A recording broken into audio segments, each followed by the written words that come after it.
This is how the Vedics saw the universe. We finna go into it now. It was 14 lokas. That's how they saw. Now the word loka is the word lock, you know, like a locking mechanism. Loka is lock. And I'm gonna show you this image. For now, I just want you to look over it. Because when the Hindu said that each of these little dimensional planes were lokas, they had a concept in mind. And I'm gonna show you the concept here in a minute. So take a look at this image. And then now here's the other image that I got for you right now. So let's read over this collage. I'm gonna go ahead and go to the big screen. Let's get into it. Remember, like and share. The Hindus named their netras lokas, meaning to fasten with a lock, to shut or confine with a lock. So on the far right, I got a locking mechanism. And on the far left, I got the Hindu lakas or the Hindu lokas. All right, now let's go ahead and keep this concept in mind, because I watched a version of 60 Minutes the other day, and it was an old version. It ain't too old. It's like it's been out about a year. Let me see if I can find it for you.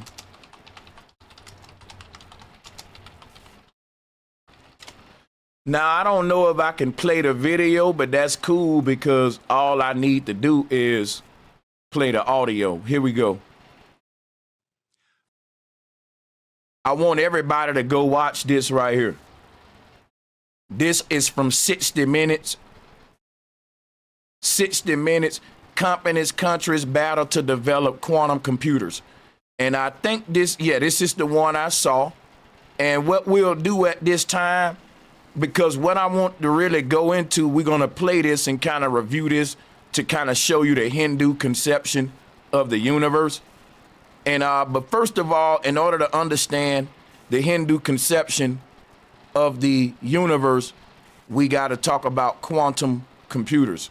Here's a quantum computer right here on the left, but that's okay. I'm going to pull up another one. Let's talk about this real quick. And see, now, what everyone want to know what our universe is. And our universe is one of these, according to the Hindu people and many ancestors. Now, what is our universe? It's not a real base reality. It's a matrix, a simulation. If we all watch the movie The Matrix, Morpheus was telling Neo how he was inside of a computer, basically. And this is the secrets of Hindu cosmology. Nothing to make sense. When we fire up a computer, that is called let there be light. The computer can restart itself sometime. We call it a reset. Every time this computer restarts itself, we say, man, history repeating itself. You see what I'm saying? Now, I'm going to show you around the ancient world that everyone's concept of the universe was a quantum computer. Now, why is there a lot of people that is saying, Sanchez, you telling me we live in a giant computer? Yes, I'm not saying that, but a lot of the ancestors taught us and showed us this. And listen, just because they taught us something don't mean that they're right. What I would say is that me personally, I confide in the ancestors. They tend to be to me, they are the most advanced people that ever walked the earth, but that's just to me. Now, here is the Pharaoh teaching you that he's inside of a quantum computer. But the quantum computer that we live inside of is the Big Bang. Sanchez, now you're reaching. How can a doggone computer be a Big Bang? Take a look at this computer real quick. Take a look at this explosion. The only knowledge that could possibly sustain our simulated experience, meaning that the world around us is a projection of something that's more realer than it. The word simulation comes from the word similar, right? The fake Louis Vuitton is similar to the real one, but yet it's still fake. This world is an illusion, according to the Mayans and many others. This is a fake world, or what they would call a matrix or simulation. Also, when we talk about a Big Bang, Understand that when we talk about the Big Bang, it doesn't separate the idea that we live in a quantum computer, because what they teach you in science is that we live inside of a huge explosion. But don't you find it crazy that the pattern of a Big Bang, the pattern of an explosion, resembles the construct of the thing that we're trying to mimic? In other words, check this out, right? When you think of all the electricity that's flowing through this quantum computer, if you could take the physical aspect out of your mind and just think of what the electricity is doing like this as it flows through the thing. And that electricity is no different than fire emitted around a point of singularity from an explosion site. All of that debris and energy will just orbit around a point of impact, and this is how we get the solar system. Now, they say that the sun is the brightest star and is at the middle of the solar system. That's a lie. What's at the middle of our Earth is a big mushroom cloud like the one we see here. Let's see if we can pull this thing up on some more of these. See, the sun is not at the middle of our solar system. It's a bright-ass mushroom cloud. We got to keep this Big Bang theme in mind. Our solar system are a bunch of debris rings that are surrounding a point of singularity. And that point of singularity is represented by the tree of life, because just like a tree with apples on it, on the branches, in the middle of our Earth, this explosion is where we get all energy from. All things that power life. Hence, therefore, we say the tree of life. So just like you eat off an apple tree for energy, you eat off a peach tree for energy, everything in the cosmos literally eats from this tree to power itself, including the apple tree and the orange tree that you eat from. You see? So, when they say all of the planets are orbiting the sun, they really mean all of the netted planes are expanding around a point of impact. When we say planet, we are saying a plane enclosed in a net. Each of these little expanses is a dimensional plane. You see, if you look at this image, it'll show you why the Egyptians created the Ankh. You see, now let's pull up the Ankh real quick. Everything was nothing but talking about the Big Bang. Check this out. Energy expanding from a mushroom cloud. Energy expanding from a mushroom cloud. See, the Ankh is a mushroom cloud. And all that light coming from it. It's the energy, the life. The light is the life. See, just like in the middle of this look at the Ankh symbol.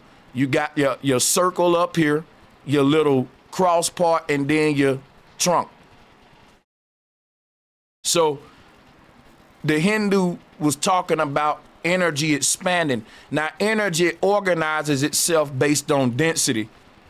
The clouds you see at the top are made of the lightest gases, and the clouds you see at the bottom are made of the heaviest gases. Right here, what I'm showing you on the right. And the heaviest things will be at the base, and the lightest things will be around and occupy these upper realms up here. So let's go ahead and get some more of this concept. Here is a quantum computer. The same concept of energy being released in a construct is no different than you firing up your computer and the electricity runs through it, and the computer, the electricity now can simulate an intelligence, which is what your computer is, an artificial intelligence. So when people say, are we in a physical computer? There's no such thing as physicality. Your idea of touching something and feeling it has to change, because what you're interacting with is cymatic frequencies. I'm talking about from the paper in your notebook to the car you drive, to your eyes, to an apple, to a soda can. Everything is a different vibratory pattern held that is disturbing the ether. I went over this previously, and maybe I need to go over it again real quick.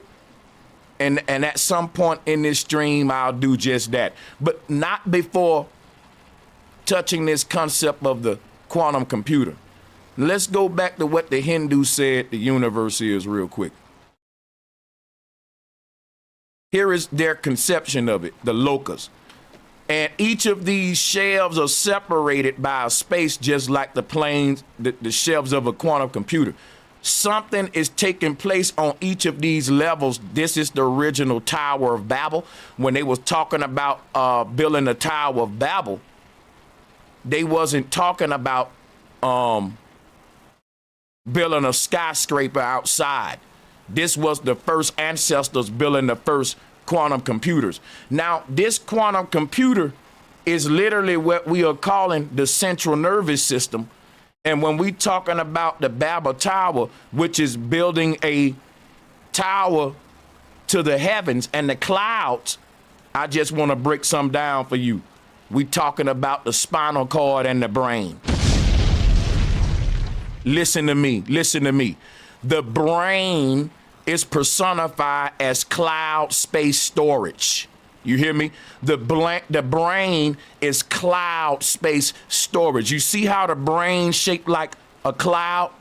And then the central, the spinal cord is the Babel Tower. So you got this tower that's being built all the way to the cloud, which is the brain. See, when our ancestors were personifying this concept, we started to take this thing too literally. Instead of decipher the symbolism, they was trying to teach this on all levels, even to children.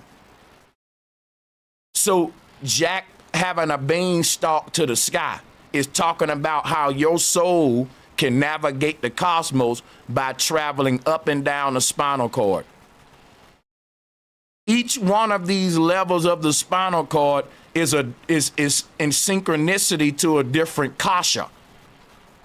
There's a different bandwidth of energy going up and down your body, and each one of these planes, dimensional planes of energy going up and down your body, is a chakra plane that is a whole nother you in a whole nother universe. And I'm about to break that down to you right now and show you why that's so important. Just stay with me. Like and share the video. Watch this.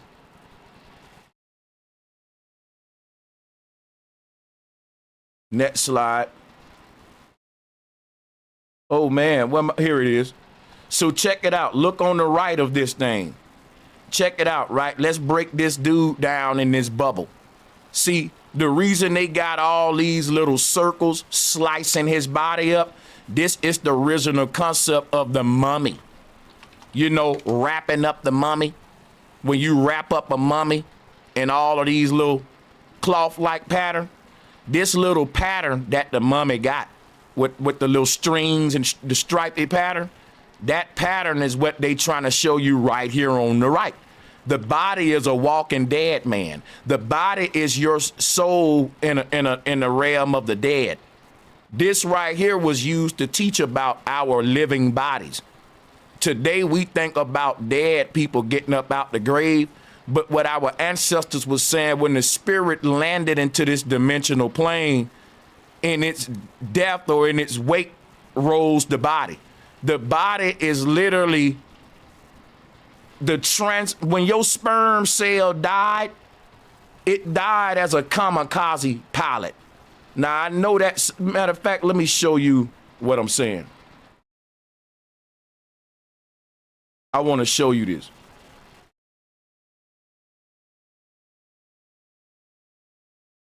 So check this out. When the sperm crashed into the egg, right? When the sperm crashed into the egg, it made an explosion pattern. You see what I'm saying? The crashing of the sperm created this crash pattern. And that is literally how your body's shaped. Check this out. So the energy, when the sperm didn't die, we can't cease to exist. The sperm crashed and transformed into this right here. Let me see if I can find another one to show you what I'm saying. See, we don't die. Whenever our energy crashes or explodes and releases itself out of the body, it just creates this same construct. It's a fractal code. It's all about crashing and splashing all the way down to childbirth. Check this out. Everything is a sacred geometric pattern, and the pattern isn't random. You can find it in nature, and then it'll help you understand exactly how manifestation is taking place.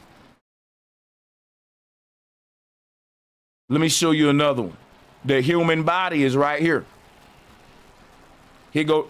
See, our body is literally an explosion pattern from when the sperm crashed into the egg. And the sperm went kamikaze. The sperm knew it was gonna die, but guess what? You say, well, why would the sperm kill itself? Because the sperm didn't have a concept of death. The sperm had a concept of transformation. See, our ancestors don't have a concept of death. Death is a very new concept. You already died before. When you was a sperm, you died and became a human. But if you calling that death, that ain't nothing but transformation. That ain't nothing but the when the sun, see, what you call dying should really be called diving, because what happened was, just like your body gonna go inside of a hole in the ground, the sperm went inside of the hole in the ground, which was the mother earth, mama earth, Gaia, the mama body. My mama is my earth.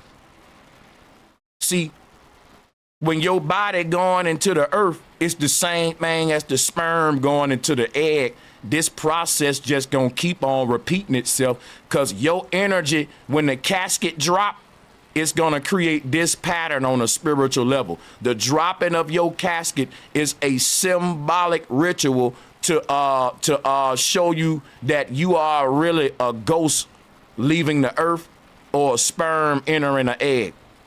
When we die, our light leave the body and go right into our next egg through the stargate to start our next mission. When they drop in your casket, when your casket drop, the sperm just hit that egg. As above, so below. This ritual ties into that ritual. So when the casket drop, that's no different than a big bang happening again, recreating you in another realm, which is why they don't say you died. They say you passed on. Your energy just passed on. And as a creature on X-Men called Nightcrawler, he's able to sort of like vanish and teleport and sort of explode and then implode and reappear in another way, like teleporting. And this is literally what we are. We are the original Nightcrawler. Nightcrawler wears red and blue. Look at the electromagnetic energy field. But when you see the pharaoh up there in the totem pole, that's what I'm saying about, that's the original concept of wrapping up the mummy.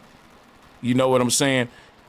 And when they talk about the pharaoh wanted the cheap death to live on, and they give you all this stuff right here, this is the bull crap. The pharaoh was able to resurrect himself by uploading his consciousness inside of a quantum computer. And so when the pharaoh is showing us images like this where they get the mummy concept from, but it had nothing to do with wrapping you in white bandages. It has something to do with cloaking you in white light, which is what you see here from the UFO ship. The white light that covers your cymatic frequency is what creates your avatar, your body, your hologram. That's the light of conception. When you enter the egg, there's a light. That's the beam me up, Scotty. See, my thing is this right here. The light that you see right there, it ain't really beaming you up. It's projecting you out into the world.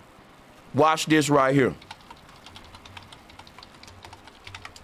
The secrets of this right here. Here go the secrets. It's holography. Check it out. This is what we are. We are light beings. You know, people will debate me. They'll say, Sanchez, you tripping now. You making that up, man. These be the same people that be saying, you know, we light beings, man. We beings of light. And I'd be like, I'm proving you right, dummy. You are a being of light, a holographic avatar. This is what we are. The flesh is a flash of light, and that light is the light of conception. That right there, think of your whole body as a cymatic frequency. Think of an invisible man. I can't see that invisible man, so I throw a blanket on him so I can see him. And now I can see him and give him dimensions. But without the blanket on him, we can't see him because he just vibration. So this is, you are the vibration that's moving through the water, but you ain't the water. Look at this. You are manifesting just like the sacred geometrical patterns on the surface of this water. This water is what we call the ether. Everything distorts the ether, and we call that, when something distorts the ether or disturbs the ether, we call that manifestation. Just like sacred geometric shapes are manifesting on the surface of this water. The spiral of life being the first one, the Milky Way galaxy. So just like I showed you with my Big Bang, is all making the same pattern. Look at this, y'all. Take a look at that. So let's go over this to the right. Your set chakra, your stomach chakra, your heart chakra, your throat chakra. All of these different chakras are a whole nother different you in another universe that's controlling that part of you here. So put it this way right here. Let's talk about your set chakra, your sexual energy. There's a whole nother you in another universe who's literally manifesting as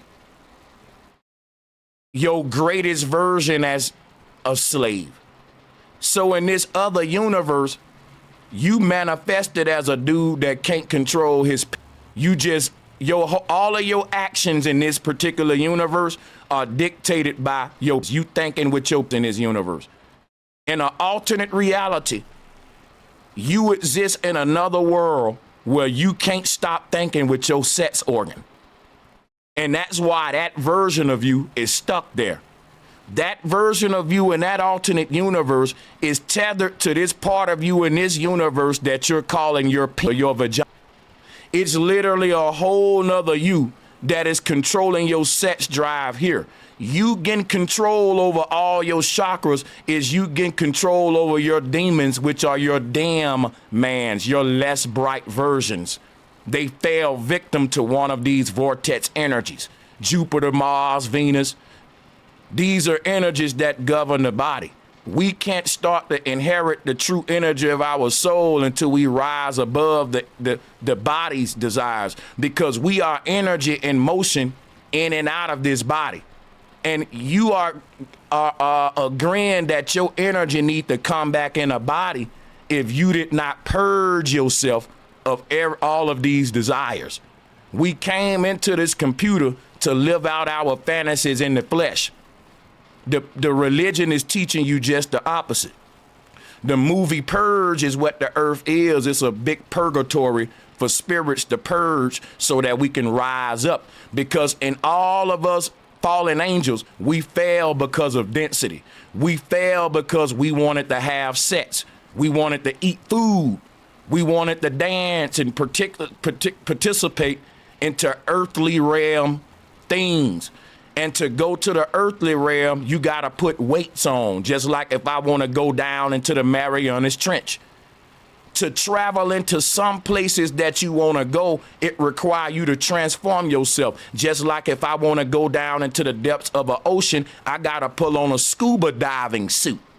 So this was the clothes that we put on when we fell from Eden and we found out we was naked. What we found out was, hey, we are in a higher realm well, don't require us to exist inside of a human body. But there are lower worlds where souls exist inside of bodies, and they can do things down there that we can't do up here the same way without a body. And we wanted to try that out. That's what the serpent on the tree was teaching. The knowledge of God, which is the knowledge of the underworld and the upper realm, because we all are started from the upper realm by default. That's why we're fallen angels. We all fell from on high to begin with.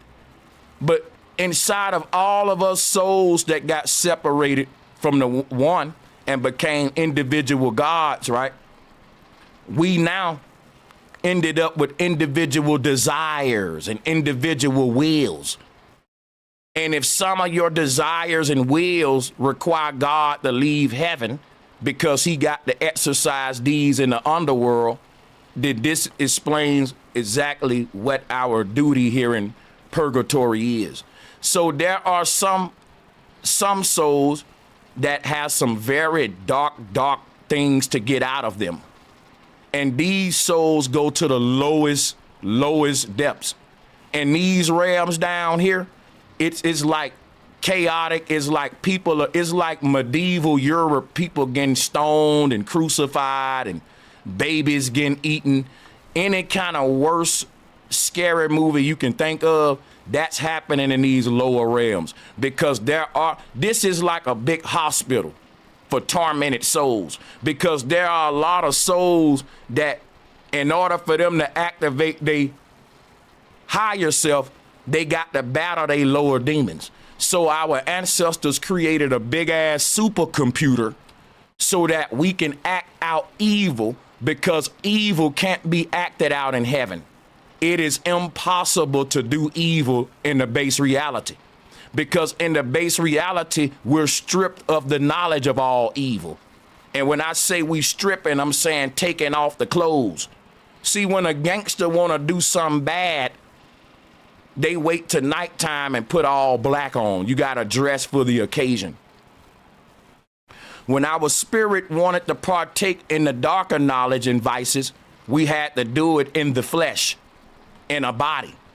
The bodies are the only ones that can have sex, that can do what we call worldly activities. That is limited to the human. There are some things that your higher version just can't do. There are some things that the devil can do that God can't do. And this was the original concept of God and the devil, the high self and low self. The low self is the version of you that only does evil shit in the lower realms. The high self is the version of you that only do good shit in the higher realms. And the earthly version of you is 50-50. The good and the bad right here in the earth realm. And the earth realm is a big contradiction, because you have souls here purging themselves of their good and bad deeds. You got people in this earth that'll do some good one day but turn around and do some bad the next day. Do that mean they're a hypocrite? Or do we listen to the Bible? They are a sinner, and sinners always make mistakes. You just ask for forgiveness. No. The original ancient concept was that everything you doing, good and bad, it was already written and you was going to do it anyway. It was in you to do it. Every mistake you made and every mistake you didn't make. Every action you're carrying out in this experience is just an action that the soul is purging itself from via the body. So let's say that you had this sexual fantasy with some celebrity and you just wanted to manifest this thing so bad, right? But you know it'll never be a chance in hell that you gonna get that celebrity in the bedroom, right?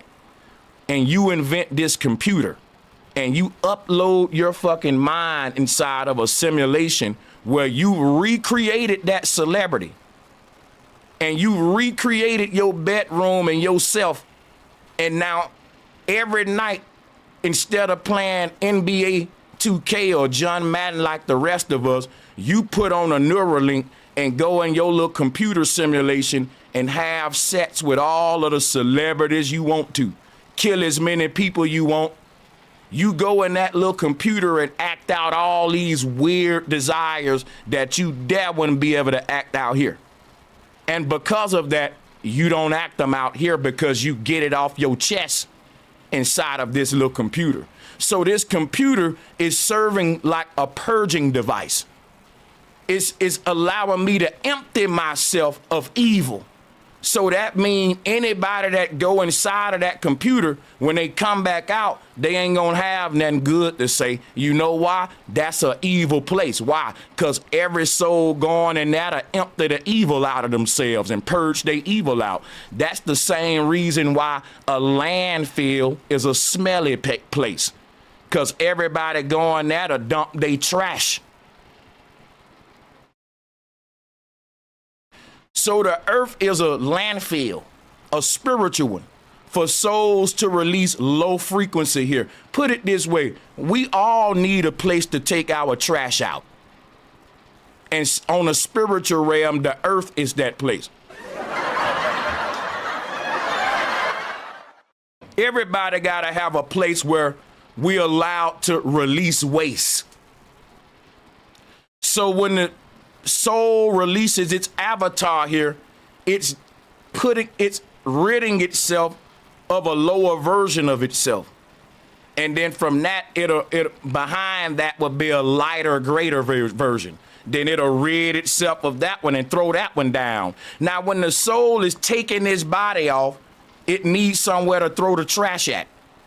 When the soul takes this body off, it needs somewhere to throw the trash at. That's the earth realm. Everybody leave their bodies here, and they take their soul clean, and they are saying, oh, out of here without the body. That was the disposable part. But you can't throw these bodies away in the upper realms. You got to throw away the trash in the ghetto down here in the earth realm. It's the spiritual hierarchy, even in the Hindu cosmology. All right, everybody know that the least desirable areas of town, the rich people dump their trash there. The rich people like eating bacon and sausage, but they don't want the pig farm in their community. They put you by the pig farm where you can smell the shit. That's the earth realm. There's a spiritual hierarchy where everyone knows that the earth is just a landfill full of all evil. Because even the only thing about this landfill, if you go to any landfill, you will see people picking through the trash because they know it's some shit in this landfill that's valuable. That's just mathematics. People flush their rings. People, it may be an athlete flushed his Super Bowl ring. You may find a rapper chain in the motherfucking garbage. Ain't no telling. If you dig through the garbage, you will, it's like digging for treasure, but it's a filthy job. Now, there are souls that linger around the earth realm like how vultures linger around landfills. Because they picking through the trash. It's something in there of value. And when these souls that are lingering around the earth realm, they're saying, even though the earth is a fucking underworld, a place of filth, there's still some shining souls down there in that garbage that we can pick up out of that landfill. It's still a Bro Sanchez down there. It's still some jewels in this landfill, and that's why you're gonna always have some brave people picking through the garbage. And I want to give my heart to them, because it's because of them that I can leave this earth. That they looked at this earth and said, it's still some potential in that place. It's still some jewels under all that warfare, disease, and evil. It's still some bright souls there. And they sticking around for you. This is what my interpretation of the ancestral cosmology. See, I'm giving you scenarios you can paint in your head based upon concepts that was laid down with the cosmology. If you like that, drop a 1. I also ask that everyone hit the like and share button at this time. Now let's talk about this quantum computer and what it's made out of, because it's not physical, it's holographic. And that's what the Hindu about to show us right here in a minute. Let me show you some here. A lot of people get confused. They say, Sanchez, if we live in a big computer, you know, like they thinking that it's physical, because we still got to keep this concept of the Big Bang in mind. Now check this out right here. Here's another interpretation of the Hindu cosmos. But let me show you exactly what this is. This right here is the North Pole. This is the center of magnetism, or the tree of life, that is giving birth to all the dimensional planes. And that looks like this, which is the flat earth cosmology. See that mushroom cloud in the middle? As it expands, it stretches the dimensional planes. You see that? You got all of these dimensional planes circling this tree of life, which is a mushroom cloud. Our universe is an expanding universe, because you see Shu. Let me go to the Egyptian cosmos real quick. You see Shu in the middle, and he's basically stretching Nut out. He's stretching her out, man. She's malleable. She's flexible. She's like pizza dough. Shu in the middle holding up the sky. He ain't just holding it up. He's spinning it around, and when he's spinning it around, nuts start to stretch out and get bigger and bigger, like a mushroom, just like this. See, because Shu is this little mushroom cloud in the middle that's holding it all up. See, if this mushroom cloud collapsed, everything else will collapse in on it. This mushroom cloud is literally what's pushing the debris out, or it can suck it back in, implode. But there is no expanding universe without Shu, is what I'm saying, which is why he's right there in the middle to stretch it out. And as he, you know, and that's what we see here with the Big Bang concept here. Now, how does this relate to light? Because when we dealing with Big Bang, we dealing with light. So check this out, right? Hold on a minute.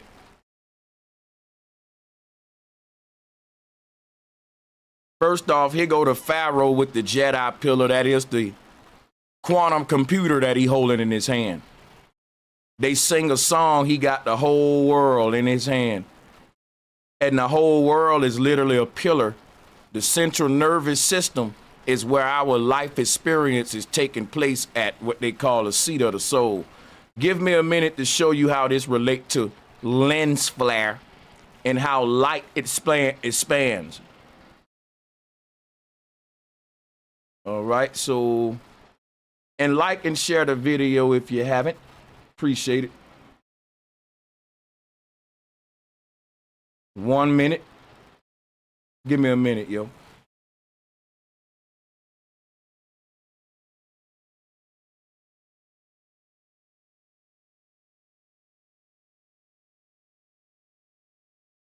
Hold up just a minute.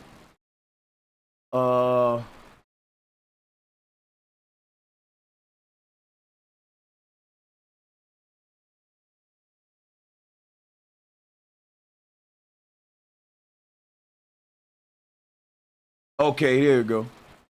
Here is flare from reflection off of a mount surface. Now, I know you don't know what you're looking at right now, so just give me a minute to add the rest of the slides with it real quick. And we're going to compare and show you what we're dealing with here. So what this is basically when we turn on a light, the light emit rays all around it equally like a bow tie, just like we see right here. But I want to show you this happening with light real quick. So I'm gonna pull this image. Now on the far right, that is this same phenomena, but it's only dealing with real light. And I can find several other versions for you real quick so we can lock this concept in our head. Flare from reflection of a mount surface.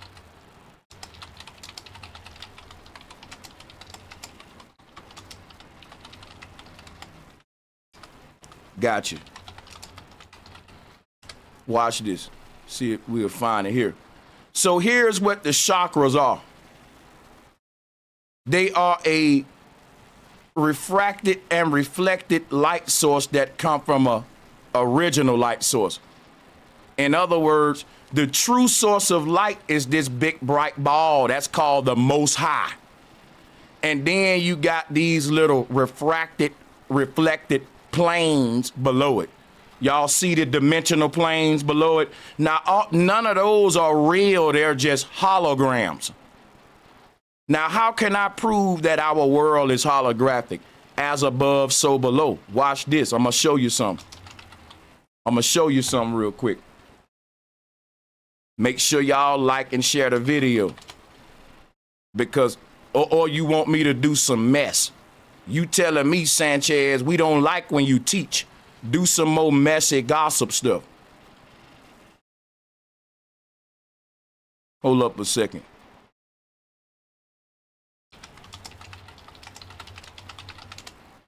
So check this out, right? Oh, wow, here we go right here. Check this video out. Here go Venus through a telescope. The nature of the heavens is holographic. But guess what, though? The ancestors said same thing with the earth. See, when we looking at the sky, we looking at the holographic nature of our own simulation. It's not real. It is an illusion. We are literally in one of these refracted, reflected bubbles right here. You see this? We ain't in the base reality. The base reality is up here. That's where the shit is really happening at. That's when I say things happen in the spiritual realm before they happen in the physical realm. Because why? The spiritual realm is the base reality. That's the real source of light. The physical world is the projected world, which is these little light glare reflections that you see here. So this top world represents the mind, and these little refracted bubbles represents the body. And it's mind over body, mind over matter. Things happen in the mind before they happen in the flesh. As a man thinketh, so is he. That's what I mean by things happen in the spiritual realm before they happen in the physical realm. And the spiritual realm ain't nothing but another way of saying the realm of thought, the collective consciousness of humanity.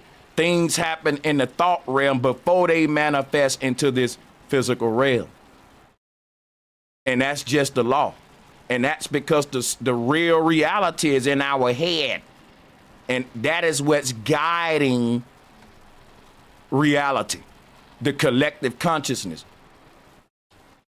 So this bright light that's at the top, that's God, that's the mind. And these little reflected bubbles that is sitting on top of, that's the spinal cord. Now, let me show you another way you can look at it so that you can see that everything is projecting light and that ain't nothing random. Let's go back to the brain and spinal cord right here. You know, let's pull that up. Brain and spine. You see this? This is what the sperm cell is. This what keeps leaving what you calling a ghost. This right here, guys, is your magician's wand. This right here, guys, is what they keep saying. You know, sperm cells swim inside of water. And when they show you a sperm cell swimming, they give you one of these. Guess what this is? The central nervous system. When your soul leave your body, your soul got its own shape. Your soul shaped like a comet. And the reason your soul shaped like that, because it's a sperm cell and it's traveling the waters above. Your energy got to transform to suit your medium. If you a fish, if you live in the ocean, you need a fish body to get around. If you live in the sky, you need a bird body. If you live on the surface of the earth, you need a mammal body. Listen what I'm saying. If you live in the astral plane, you need a astral body, and that right there, the word astral is the word star. When you say asteroid, the word astera comes from the word star, a star, astera. We are all stars.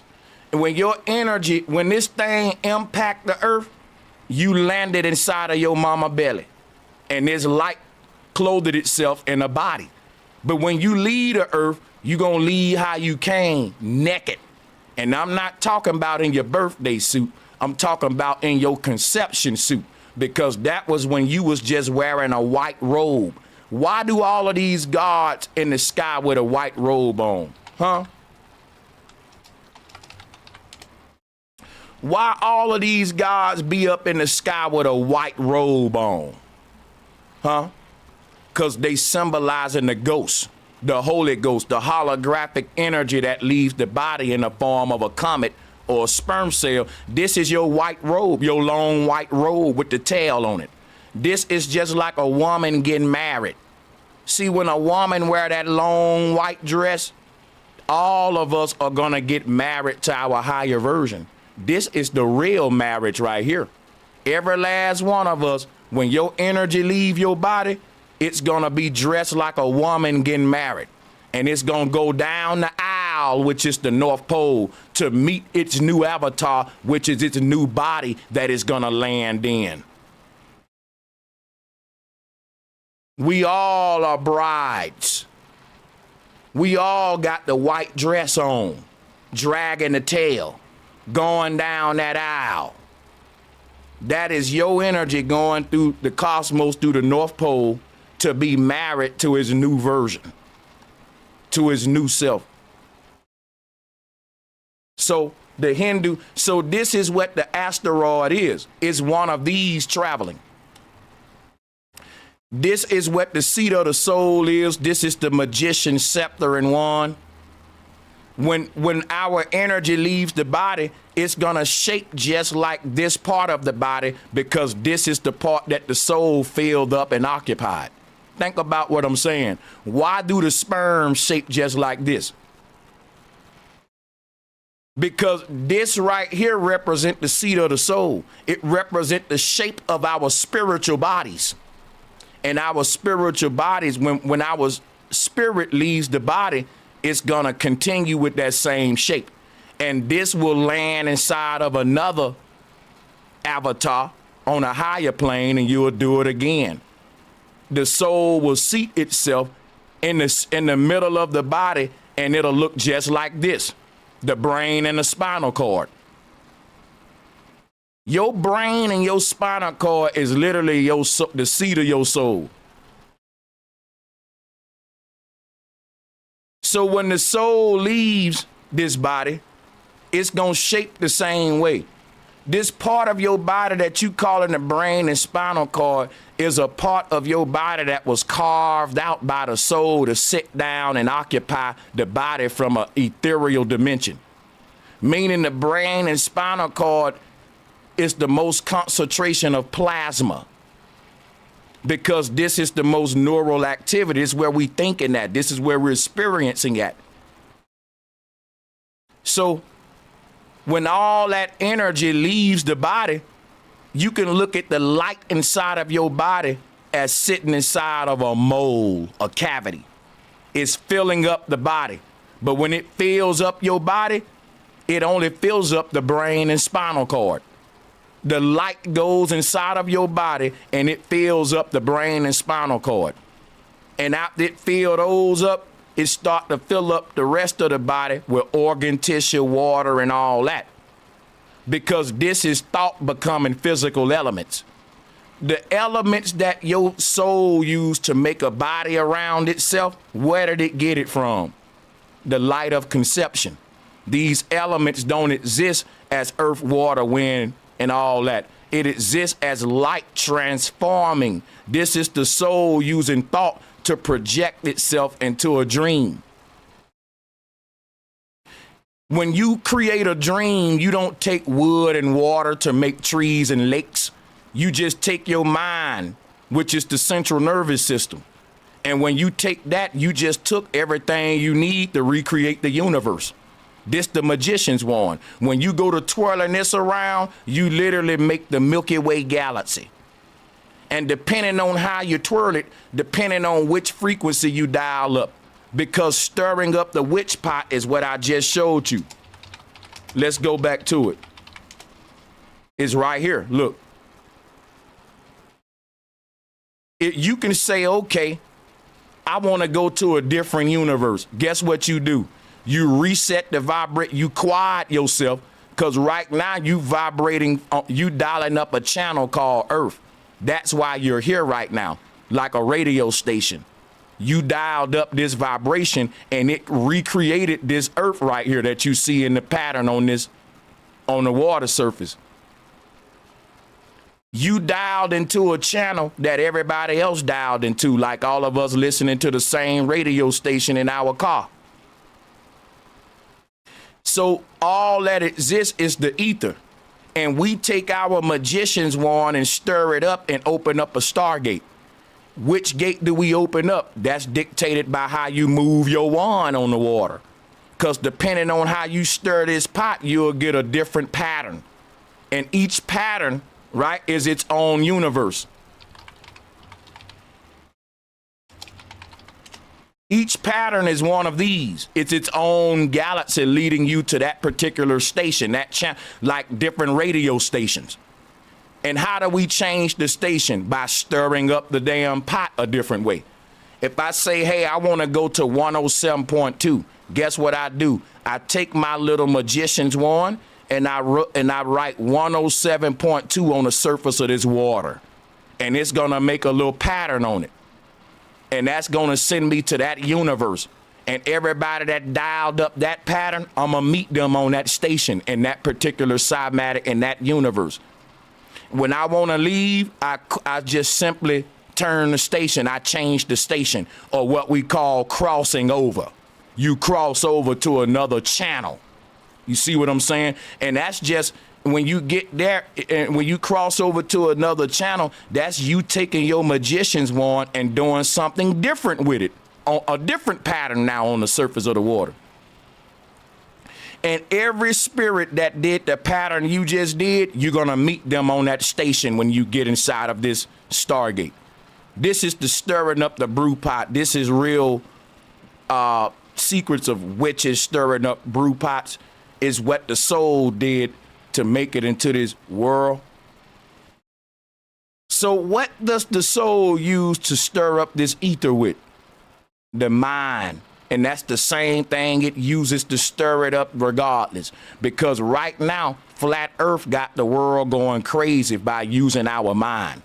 Yeah, man, if you want to stir things up in a world where people are taught not to think, start using your magician's wand. You'll start fucking with the cymatic frequency of the earth, y'all. When enough of us started channeling our thoughts to a higher science and a higher level of understanding, like what I'm trying to give you, we will literally dial up a new frequency and recreate the earth from the inside out, just like we see here with this experiment.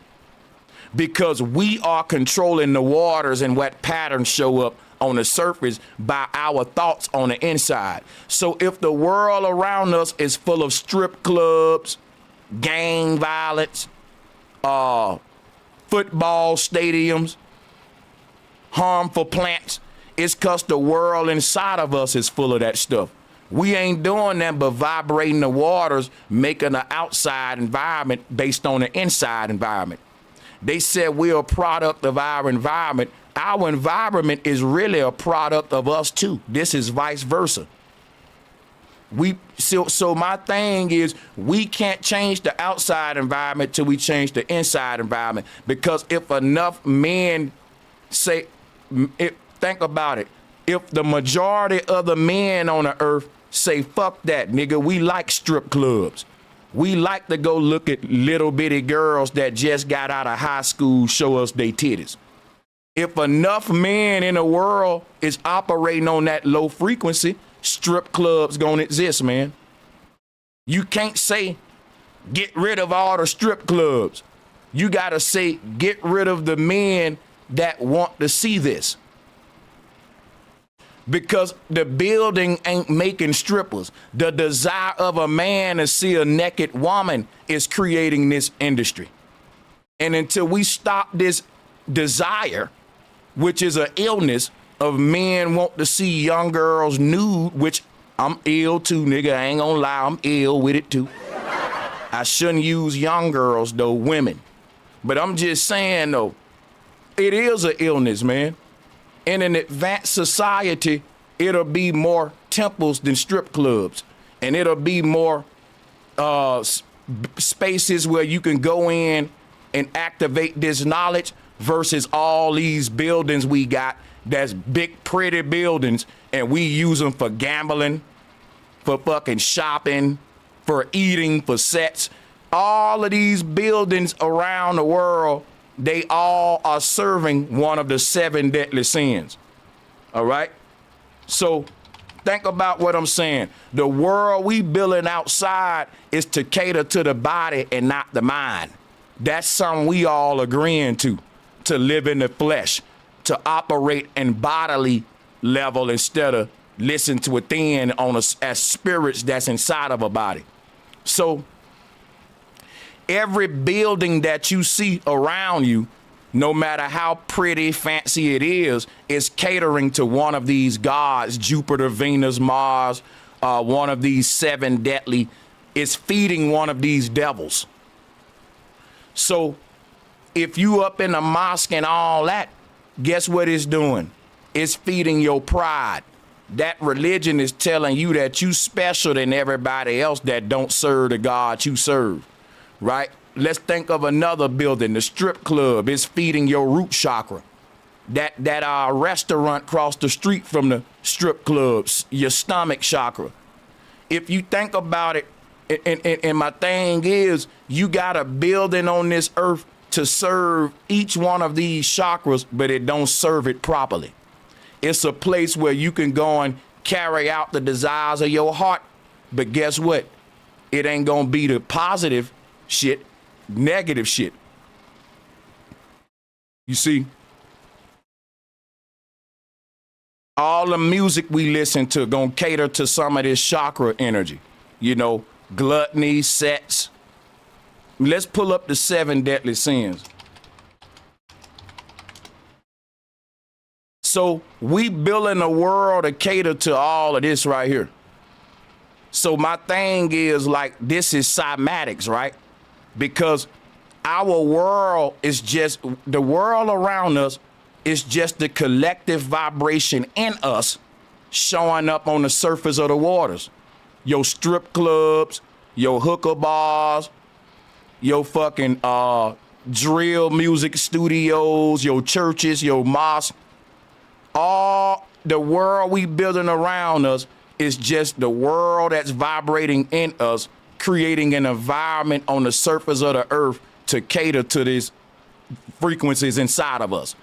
And until we change the energy in us, we'll misuse these spaces for secular reasons. I be going around some of these cities and I be like, that's a big, beautiful building right there. And they just selling fish bait in that motherfucker. That seemed like a place where niggas can meet up and meditate and shit and do some shrooms at and tap into the energy of the architecture. It's like we misusing all these beautiful spaces just to cater to dumb shit. You go up in some of the most beautiful buildings and you like, oh shit, this just a club, nigga, damn, this a big club. That's it. But back in the day, you had these beautiful temples, beautiful buildings, and people went in there to do beautiful things like meditate and like really master thyself. We created spaces to cater to, we created spaces outside of us to cater to the space inside of us, which is why in an ancient world, you had all of these beautiful temples and mosques all over the place. And in our world, those been replaced with something more suitable for our collective desires. The world around us is there to serve the world inside of us. And the world around us was created by the demons inside of us, or the angels inside of us, because demons and angels are good or bad vibratory frequencies. And when the whole world is operating under the demonic energy, then we all vibrating in the secular bodily desires, which collectively we will start to shape this reality into hell on earth, which is what we see outside, what I was just explaining. So if we tap into the higher energy, everyone over time will change their vibration. And as communities start to change their vibe, they will start to change their environment. When one city say, you know what, we woke up, man, we found out Christ was a lie, we are gods, we tapping into our ancestral energy, it's going to happen that one person at a time, then one family, then one neighborhood, then one city, one county. That's how everybody got rocked to sleep. And that's how everybody going to wake back up. And when these people go to waking back up, they're going to redefine these spaces. People are still going to the church, but they'll be teaching that you are gods and empowering themselves versus going up and they're tied into the pastor that's telling you to serve God and he want 10%. See, when everyone redefine the reality within, we will reshape and redefine the environment that we building on the surface of the earth. The buildings around us will start to resemble the feeling inside of us. And then you'll start seeing all of these churches and dark and Catholic old Dracula looking buildings, them will go down. And you will see big pretty temples like in Tartaria come back. Because the architecture around us is sound manifesting into form based on what's happening within us. And I proved this before, right? I'm gonna show you an experiment that you can do to kind of get an idea of what I'm saying. Give me a minute.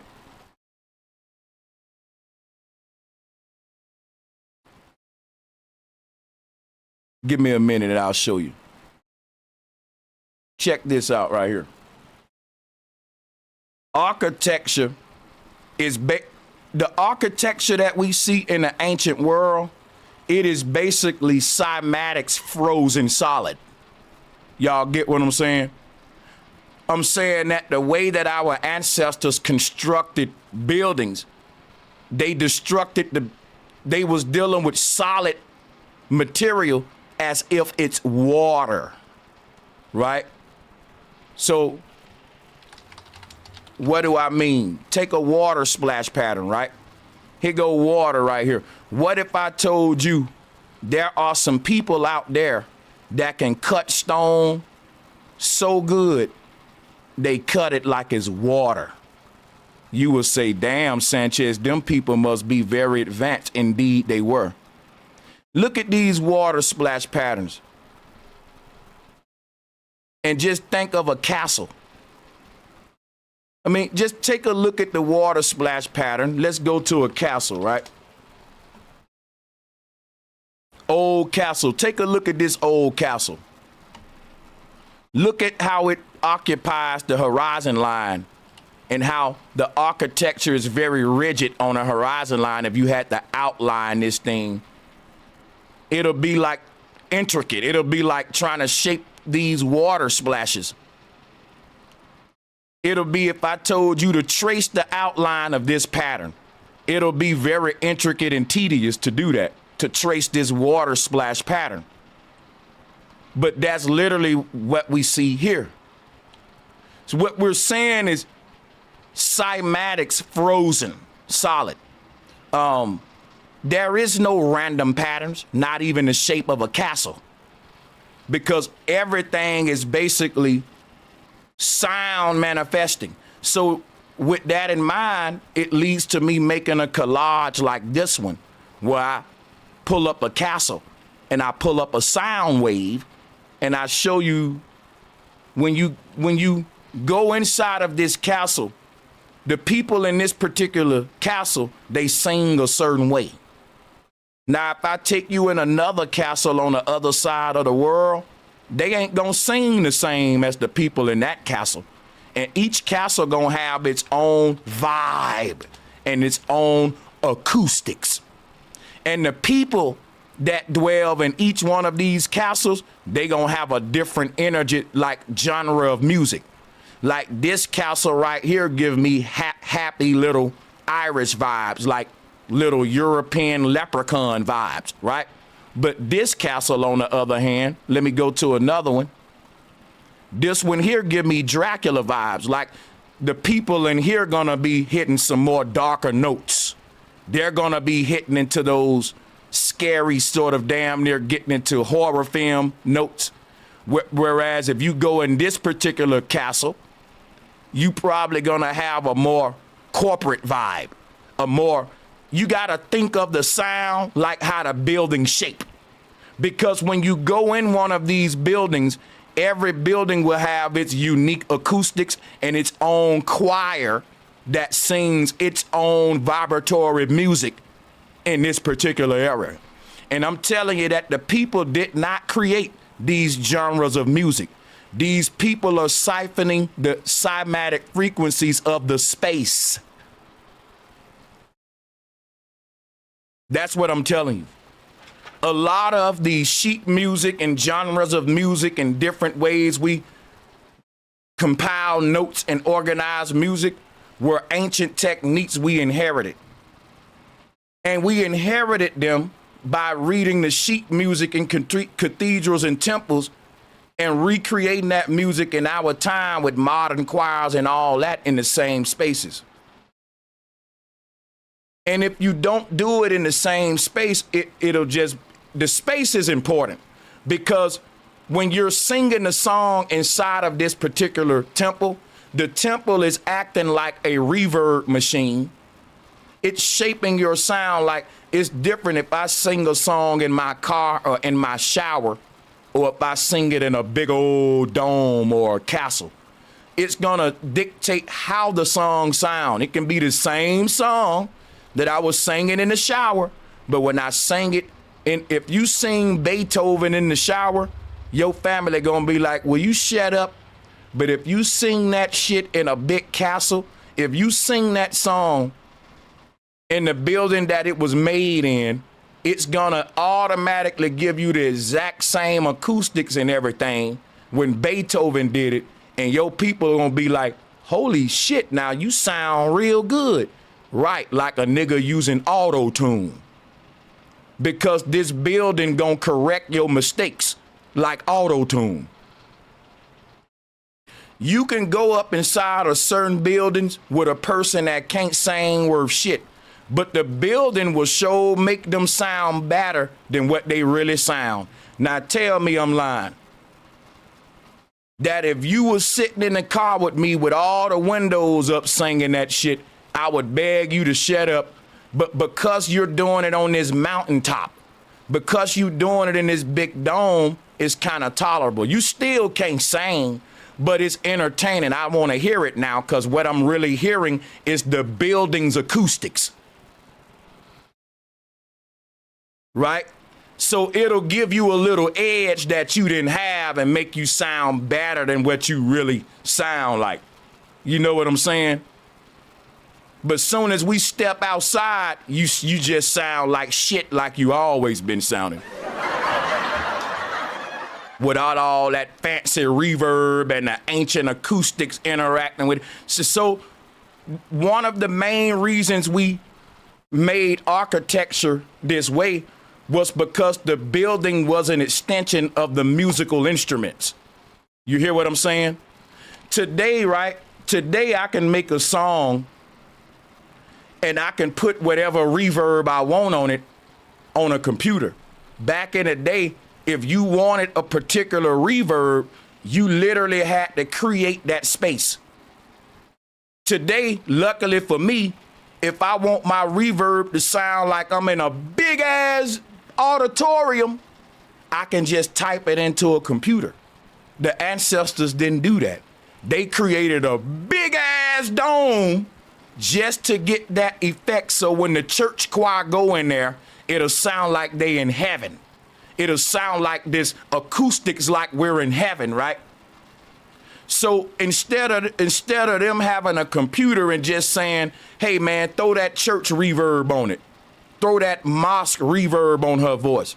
Throw the cathedral reverb. These temples and mosques and all of was the original reverb machines that we built. They were literally built with sound in mind. In other words, when our ancestors built these spaces, they were building them so that they can get a certain acoustic effect when the choir sang inside of it. This was their way. This is like an old school reverb. You calling it a temple though.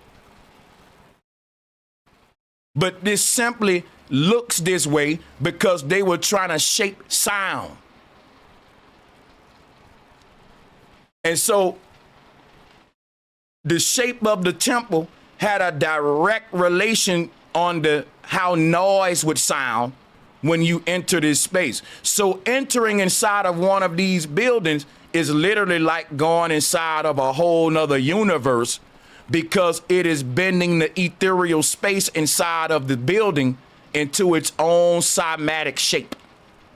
And we can go back to the cymatic chart and you can see what I'm talking about here with cymatics.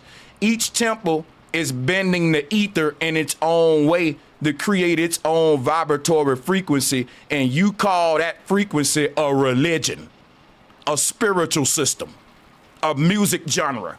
But it's really a vortex in a particular area where sound has been manifested into solid form. And that's why a person's spiritual system is all surrounded by one of these structures. It's almost like we are pulling our spiritual systems from these old structures, these old pyramids and temples and stuff. We're tapping into the ancient vibe that was frozen in time in the space. So this is how the universe was seen by the ancients. And this is the Hindu conception. Yeah, I'm going a lot into cymatics right now, but I want to segue back into the whole Babel Tower, the Hindu concept. But I want everybody, right, to understand that our earth is like a huge temple. And everybody that comes inside of this earth plane, you are sound vibration. Think about what I'm telling you. Just like these temples and castles shape sound via the art of acoustics, our universe is shaping your resonant energy into this particular version of yourself. If I took you into this church and let you say your name, it'll sound different than if I took you into another church. Your name will sound different in each temple because each temple got a different acoustic effect on sound. So each one of these universes is just like its own temple, and you are a sound wave, and each universe will acoustically affect you differently and mold and shape you and influence you under the acoustic pattern of that particular universe, just like this castle. Just like if you look at this castle, you can pretty much predict what the music gonna sound like before you go in it. It's gonna be some Spanish style. You can kind of feel what you're seeing the music right now, just like I got the waveform there. So my thing is like the shape of the building literally looks like how the music sound, if that make any sense. This is sonoluminescence. This is sound becoming into a physical form. And that's what I'm telling you.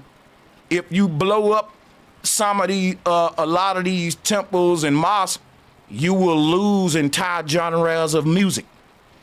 Seriously.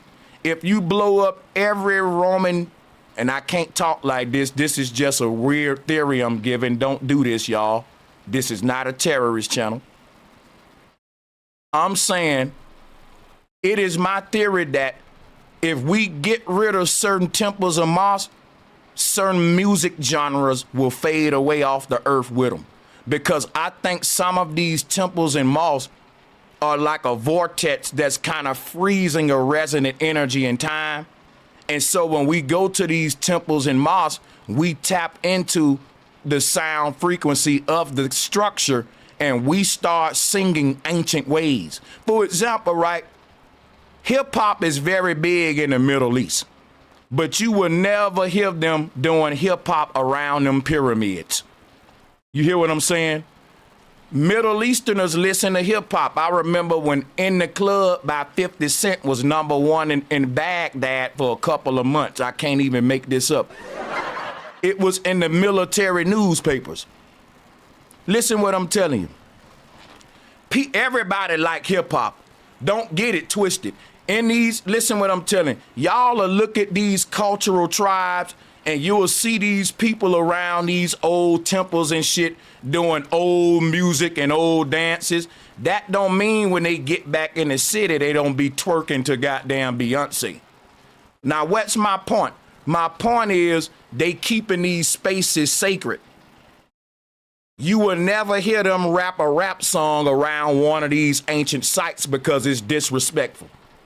In other words, what they got a code, what we're doing is we're maintaining the sound vibration of that area. Otherwise, we will lose the lifeline to our ancestors. We tapping into our ancestors by going to this old structure and dialing up the cymatic frequency that's in the space. And when we do that, it ain't gonna make you rap no in the club. When you do that, you ain't gonna be singing Beyonce. You're gonna tap back into old music genres that's old as hell. That when you go around some of these structures, it don't give you hip hop vibes. It don't give you drill music vibe. It give you some ancient ass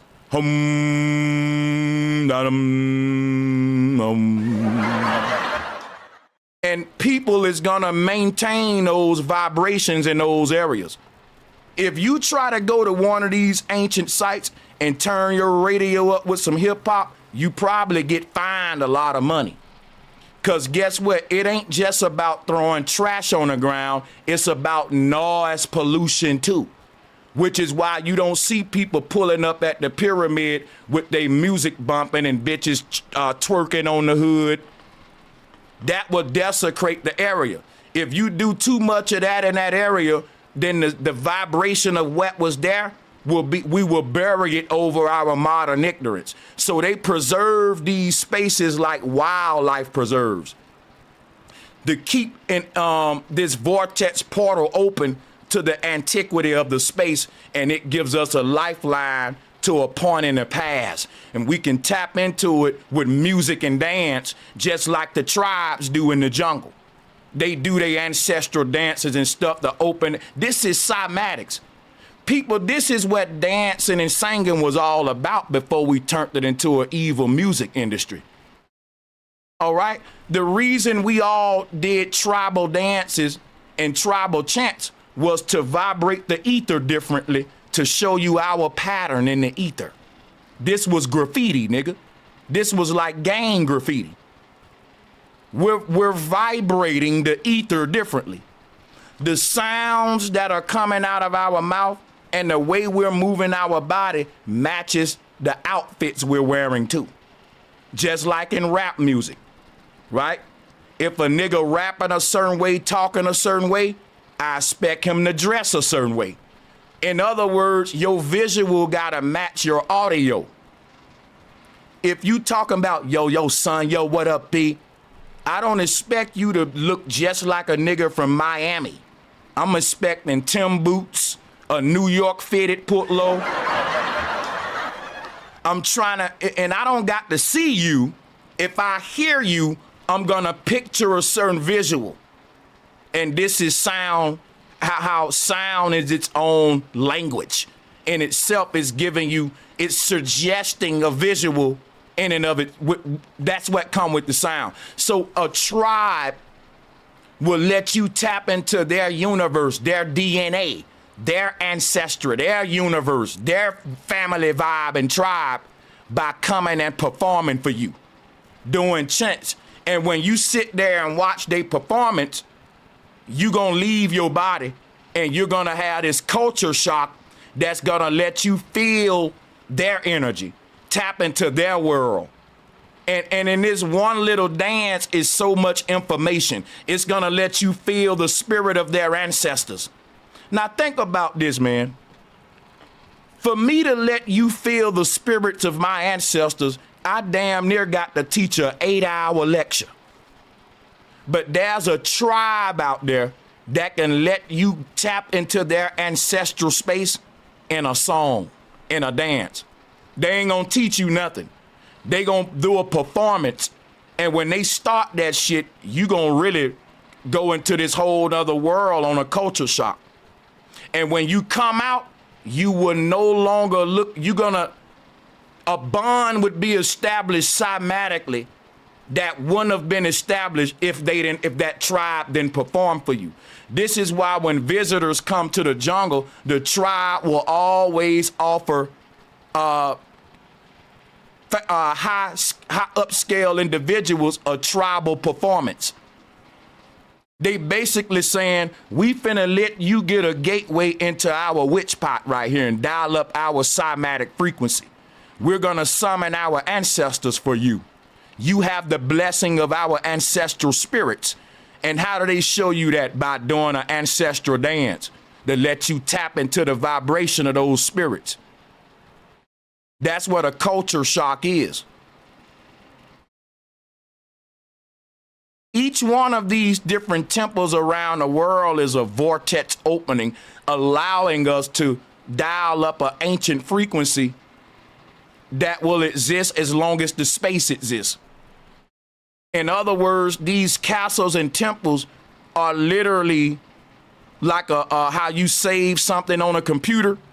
We literally save ancient music genres and ancient music styles in these places.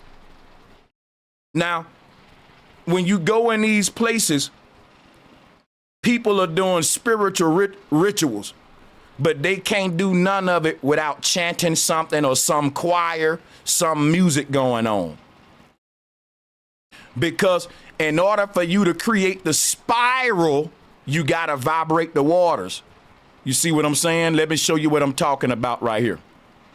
Check it out. Watch what happens to the water. You see the spiral of life? You see that spiral? You're doing this when we all go up in the church, right? And we singing and we shouting real loud. We're literally opening up a portal with our sound vibration interacting with the ether. Now watch what I'm showing you, right? Here is what a portal look like. If you can see one with your eyes, this is what it'll look like. Now listen, there are portals all around us, man. You can't see them, but you can feel them. When you go into certain spaces, you can feel the energy of that space because the culture or the energy in that area is coming out of a portal. So I'm showing you this right here, right? Let me teach you something. If you go to an ancient Buddhist temple, the moment your ass walk in the city, the moment you get off the plane, you gonna feel those vibes, nigga. I don't know how in tune you are, but I've traveled around the world. And I'm telling you right now, the moment my foot get off the plane and I inhale your air, I can feel your vibes. I get a sense of the area. And then when I go into your temples and mosques and tap it, I'm now damn near I'm damn near remote viewing reality through your people's eyes at this point. So my thing is like culture, vibration, it comes from somewhere. When you in a certain area and the vibes are permeating in that area and you move from this area to that area and the vibes change. These vibrations that we feel in these areas are coming from portals that look like this. So think of this portal like a hose pipe. Anybody in the area gonna get wet. because water falling out that portal. And anybody in that area, they gonna get wet by some of the water falling out that portal. So this is you walking through an area and feeling the vibes in the area. You're getting wet by the cymatic energy that's coming out of that portal. Now, how are these portals created? By a bunch of people agreeing to create their own cymatic frequency like this. We are vibratory beings. And when enough of us come together in one accord, we can open up a gateway to a whole nother reality. That's what these portals are. So whatever comes out of that portal, it can be drill music, R&B music, rock and roll. This is where these cymatic genres of music come from. Everything come from somewhere. You come from a womb, and these music genres come from a womb. And this is what it look like. This is how, when we say here is a new genre of music that is born, why do we say the birth of hip hop? Because it's literally born just like you through a portal. Everything is projecting itself here through a portal, even music, even genres, even culture. The vibrations you feel in the area, where do they come from? They are emitted from the portal, the Stargate in that area. And every single continent got their own Stargate that the collective have opened up. And that is a gateway into their ancestral vibrations, they music, they food, they rituals, they system of life. And in order for us to change that system, we must close the portal that is coming from. You got to close that portal, and then you'll open a new one that'll now program you with a new mode of behavior. And being programmed with behavior norms, or what we call the creation of culture, is simply a vibratory concept that I'm trying to show you now.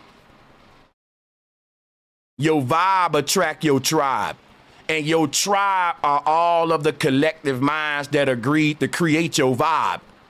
Because it ain't just your vibe, it's y'all vibe. Remember, your tribe, right? It's a bunch of people. So that's what I'm telling y'all what a city is. When a person say, man, I went to New York and I felt the vibes, right? Because I did. My first trip to New York, I went to Bed-Stuy, Brooklyn. And just driving across the Brooklyn Bridge and looking at all the buildings, I felt like I was a New York nigga. I wanted to buy me some Timberlands and be like, what up, yo? What up, yo? Nigga, I'm so potent and in tune with vibes that I will move to your city, and if I stay too long, I might pick up some of your shit. I'm just saying. It ain't that I'm copying off you. I'm so fucking open to vibrations. My thing is this right here, right? My thing is, you can feel the vibes of every city. Memphis don't feel like Chicago. Chicago don't feel like Miami. Miami don't feel like Buffalo. Put me in a city, and I'm telling you, the moment my feet hit the ground and I inhale the air, I'm gonna dial up your cymatic frequency that y'all on, that's in your city. And I can see why y'all talk like that, why he said her versus der. I know why you bend your lips that way, because everything is being shaped by a frequency, even your tongue, and it's creating a new dialect, which is why when we go to New York, they don't talk like niggas in Cali. And niggas in Cali don't talk like niggas from the South, shawty. Because everybody is in tune with the dialect of the land. They're dialing up a frequency, which is what dialect is. These are the vibes of the land. And we're a product of our environment. So everyone's land got their own Stargate open to that land. Everyone's land got one of these frequencies opened up, and it's influencing that area. And New York's don't look like Buffalo's. Alabama's little wheel don't look like LA's. LA's don't look like London's little Stargate. And that's why everyone is acting different under the influence of their own portal in their land. And if you're an outsider coming into that space, you know that you just entered different. You can feel it. That, hey, this don't feel like my city. Because you under a different cymatic frequency. Each city is its own cymatic frequency. So this is how we made tribes at first. We separated people by their vibration. That's why we say your vibe attract your tribe. We don't do that today. In the old world, you didn't have a bunch of cities and states like that. You had a bunch of tribes that was people that was together because they was compatible. They was all on one accord. Not because, hey man, this is the way Brooklyn niggas act. So I'ma act like that because I live in Brooklyn. That's all a damn act right there. That's acting. Hey man, this how West Coast niggas act. That's you acting, but you ain't tapping into no vibrations. Because what you doing is letting the vibrations tap into you. That's why you act like every nigga from your city. Now, if you had this knowledge, you'll know how to tune out the influence above your city and tap into your own personal cymatic energy. You can't hear the voice within because guess what? You're under the spell of a big ass frequency above your area. That's making everybody in your area do the same shit. Niggas doing the same crash out, killing each other, going to jail. They just doing it under a different dialect. But it's still gang banging and killing and all that shit. It's just what style are you doing it in? As a South nigga with gold teeth, or are you doing it? You see what I'm saying? It's like everybody eat, everybody have sex. We all do it differently based upon our culture and our environment. We dance differently too. And we even kill differently. The thing is this right here, though. Everything we do is based upon sound frequencies, even your thought patterns and your dress code. And I'm showing you how now.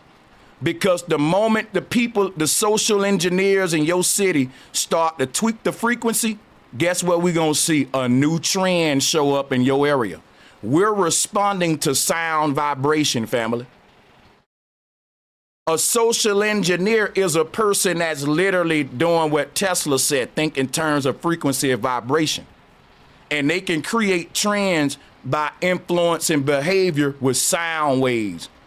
That's just how everybody, you know, is controlled with music and cloud and all that. So my thing is, in the ancient world,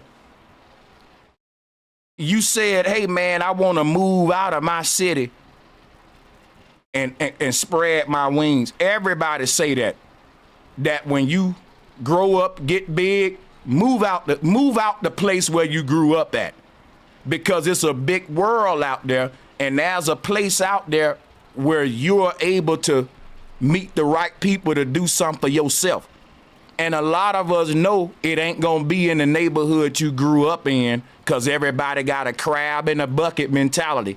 And if the people treat strangers better than the people they grew up with, which is why when I moved out of Bama, I started taking off.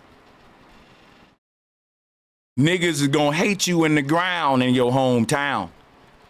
I don't know why it's like that, but I think it's always been like that. That's why a person said, I'm gonna leave my tribe, because think about it. You grew up in a family tribe. But guess what I think? Instead of us entering the workforce and go joining a corporation, I think we all left our family tribe and we went and joined a tribe that's based on what we wanted to be in the world. That was our vibration. Let's say a person said, I'm gonna be a hunter. They left their family tribe and they went with the hunters, like a person joining the military. Or a person saying, I gotta go work for fucking Universal Records. Your family don't own you no more. Your corporation do. And that's what I'm saying. Entering the workforce was different. Your new tribe, you born in a family tribe. But when you find yourself and know what you want to be, that's when you get turned over into the workforce, or you find your vibratory tribe. Whether you're an artist or singer. And these were the first, unions that were made for particular industries, whether it be painting, singing, right? You had all of the people associated with said industry form a union. Why? Because your vibe is your tribe. Can't nothing but good things come out of that. Just like when a bunch of rappers collab, we all help each other. Different producers share tips and advice and make a producer community, which is to say my vibe attract my tribe. Just like comedians got their own communities. And in these communities, they share tips, they share rules, things that you shouldn't do on stage, things you should do on stage. You can benefit by joining these communities of group of people that's doing what you doing, because some of them already made the mistakes you're gonna make. So this was the concept of tribal, having tribes. It was basically a ancient form of the workforce. A tribe wasn't just your family, it was your skill and occupation too. Yeah, you had your craftsmen, you had your fishermen. These were all tribes, dude. That's a tribe of itself, just the craftsman. And then a tribe, you see what I'm saying? Because a tribe ain't nothing but a union of like-minded people that's coming together with the same vibe, and they got the same, like me and you are both painters. We both rappers, you know what I'm saying? So we make the rappers union. That's a tribe of rappers. And so when you start studying tribes, guess what you find out? Different tribes produce different things. If you wanted shoes, you can go to that tribe. If you wanted coats, you can go to that tribe. If you wanted music and entertainment, that was this tribe. So tribe can also be used synonymous with industry in the ancient world. That's to say, hey man, if you interested in being a good cook, go to the cooking tribe. They gonna get you right. Them all the cooks and shit. If you interested in learning about plants, go to the flower tribe. They gonna get your plant knowledge up. So we use the word tribe as a synonym, I guess, for occupation or industry at some point too. We went into basic Hindu concepts, and then we went into how that relate to cymatics. Now I want to talk about the quantum computer aspect of the universe a minute, and for that we'll go to our video as promised. And this from 60 minutes. I don't know, am I going to be able to, keep this up or play this or whatever, but I'm still going to play it. I just edit it after the fact if they say something, but I got to play this though. It's just too much stuff that I got to point out. And make sure that you guys hit the like and share button. And also, if you want to support the show, I'm going to drop my Cash App. And I see that people saying they loving this stream. Beautiful work. This is so dope. This is the best vibe. Hey, yo, I appreciate these words, yo. I'm going to keep this energy. I appreciate that. Hey, Dennis Alston, I ain't gonna even lie, brother. I was in my feelings the other day on Sit Down with Sanchez, so I had took your wrench. I ain't gonna lie, bro. Because you was, it was a lot of chaos on the stream, and you was rooting for the ops, and it got in the crossfire of my rage toward the trolls.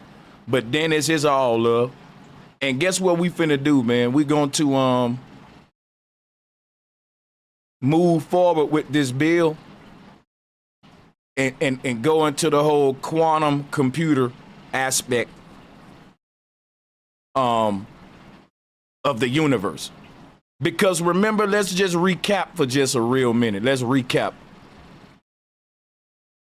Let's recap right quick. Here is the Hindu conception of our universe. Here is what the Pharaoh is holding. The Pharaoh is holding a quantum computer. Here is flare from reflection of a Mount surface. Why am I bringing all these up? This right here is what flare reflection is. That's what we're calling the Big Bang Theory. Why am I bringing that up, right? Because check this out. This right here is the quantum computer. This shows you how light projected when the universe was created. Light projected in the form of a quantum computer, which is why I was telling you it's holographic. We're in a holographic quantum computer. And inside of this quantum computer, we are building our own quantum computers. This image right here is showing you the quantum computer that we're inside of. This top light, that represent the building at the top where all of the energy and power coming from, guys. Look at it. This computer is plugged into the ceiling, not the floor. You see it? God, or the power source, is the crown chakra, the brightest light right here at the top. You see that? They literally constructed this quantum computer just like the Big Bang Theory, which is why when you look at an explosion, you're looking at a quantum computer. Now, you really got to do intricate research to tap into what I'm tapping into. You really got to know what you're looking for. And I just want to give all the credit to the ancestors right here, those being the Hindu ancestors, for showing me this revelation. This quantum computer, this is the central nervous system, which is the tree of life, and what the universe is. Now, let me break that down even more, right? Check this image out. You see the bright light at the top? That is the mind, which is inside of the brain. And you see these little bubbles down here below it? That's the spinal cord. The spinal cord. So in other words, let me show you something. This right here, my friend, the brain and the spinal cord is this right here. Is this right here. This right here. This. Now remember, what's inside of the brain? A bright white light called the mind.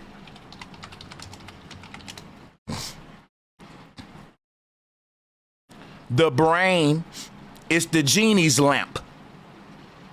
So when they say, look at here. Here go the most high God. I am the light. Now look at what's the highest thing in this image? The source light. Now look at the source light. The source light, it got rings around it. That's Saturn. Check it out.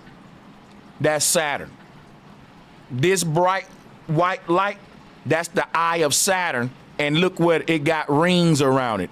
They was trying to teach us about projection, fam. Sánchez cocinando. They were trying to teach us about projection, yo. Even if you look at the Big Bang Theory, you will see that ripple effect giving birth to the universe. Let me show it to you.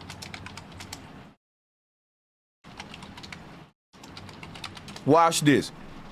Look at this little ripple effect that's giving birth to the universe. And this middle circle in the middle of the ripple effect is literally projecting the entire universe out in the form of a hologram.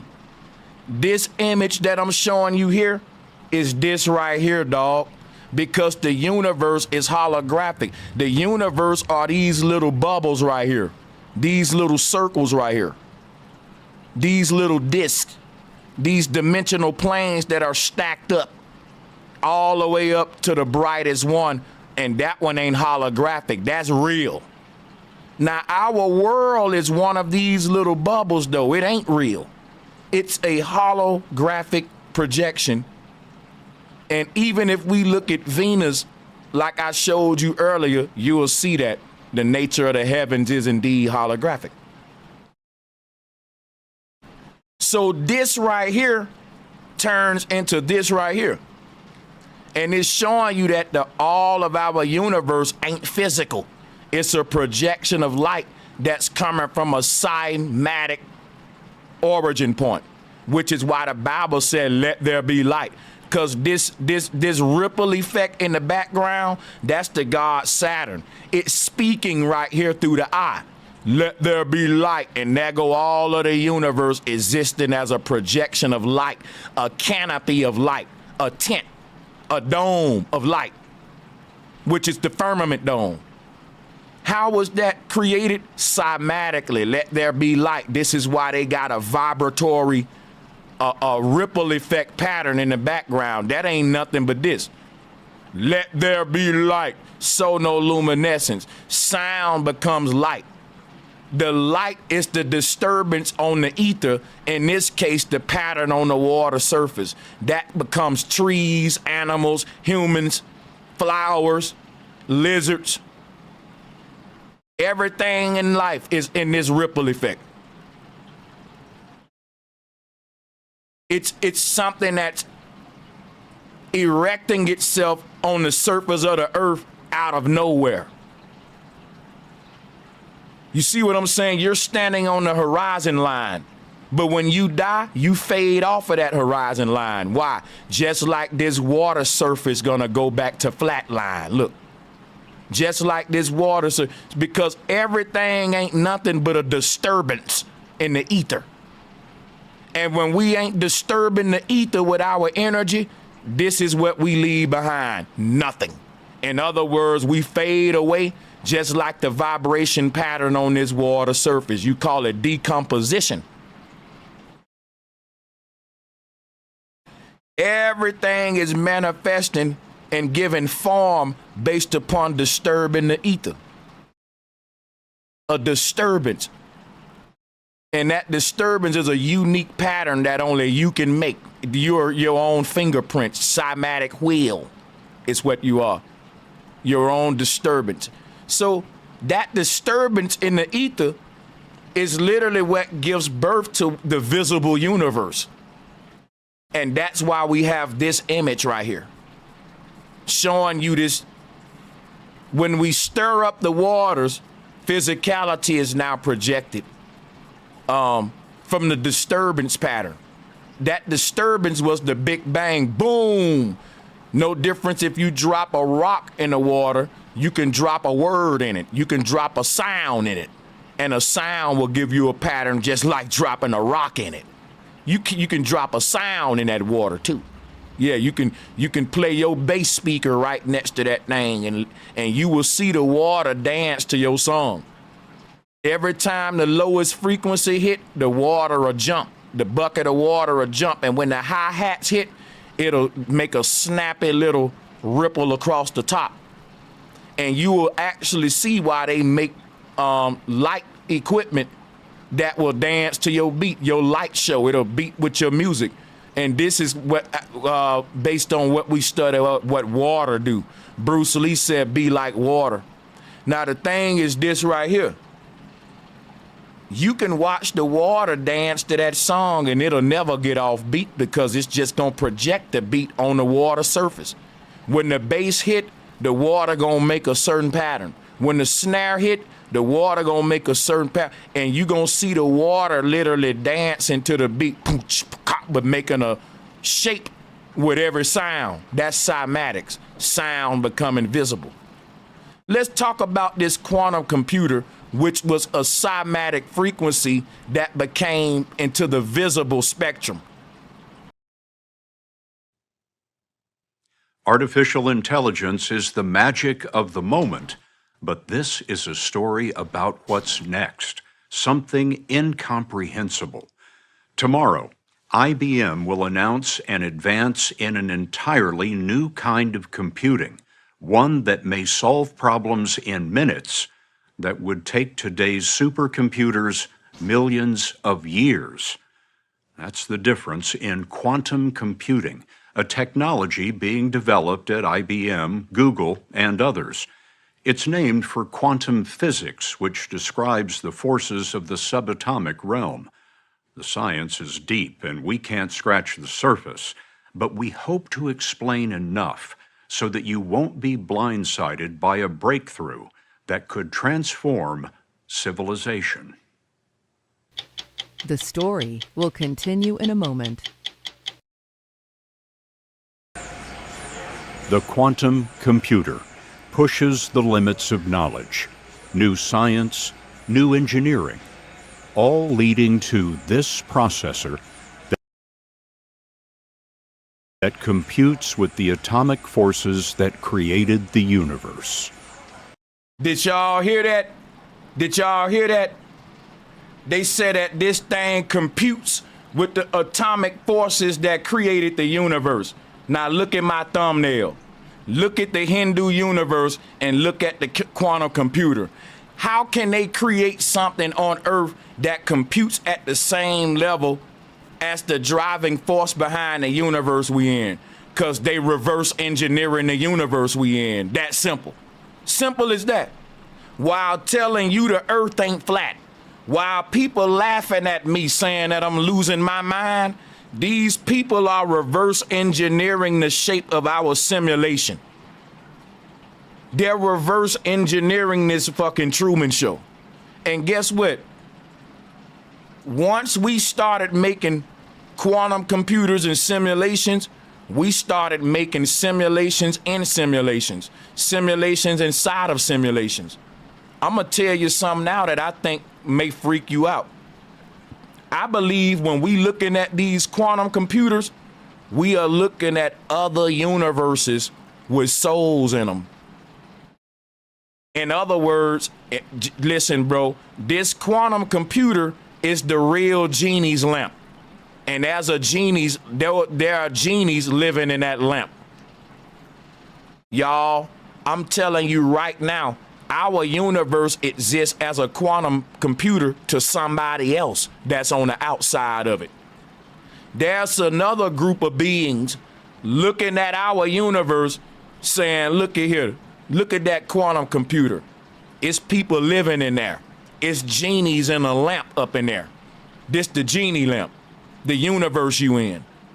This earth realm, this the Moloch bull. And I'm gonna pull up the Moloch bull to show you I ain't making this up. The Moloch bull look just like the earth, Saturn. You dig?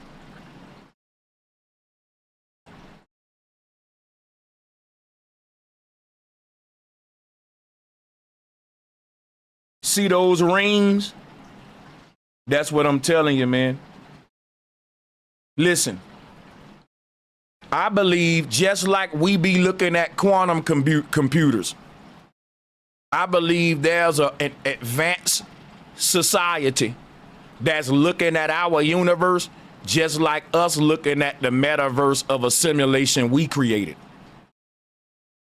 So just like we're gonna be having souls living in, they say in the near future, humans will be living out their lives inside of quantum computers. And it'll be more humans living in computers than in real life. Because they said humans will be able to live out whatever life they want to live while also living in a regular life. And they said it may lead to people spending more time in the computer than in real life. Look, people spend more time on the internet than in real life. So we already know that it's true. That's going to happen. So check this out, right? Everything ain't nothing new under the sun, and we already created computers and simulations and avatars and metaverses and went in them, dog. And we was doing it for billions of years. You probably in universe 1 of 1 trillion round this motherfucker. Just like we're creating quantum, in the future, we're gonna be walking past quantum computers like, look at all, we're gonna be looking at these quantum computers like it's people inside of there living out their lives, Neo. If what they say is true by the near future, you will look at a quantum computer as a universe. And they already told you what kind of universe it is. A quantum universe. A quantum universe. Now the word quantum come from the word quantity. It come from the word quantize. When you quantize music, you snap it to a grid. Now check this out, right? Your soul is music. Your soul is a vibratory frequency that has been quantized or snapped to a grid. Let me show you what it looked like.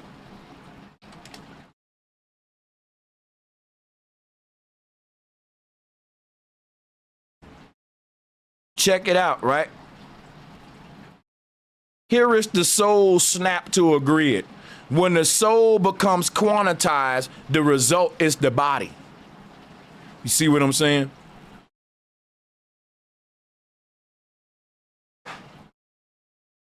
A quantized song is on beat and it's more computerized and on beat, whereas human music is off beat, it got more flaws in it. Now check it out. The quantized form of the soul is the body. That's the false form of it. Why?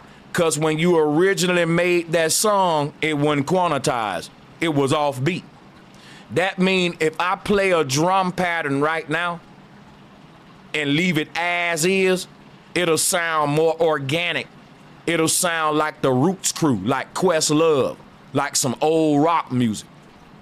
But if I quantize it, it'll sound like some trap music, some drill music, on beat, very predictable.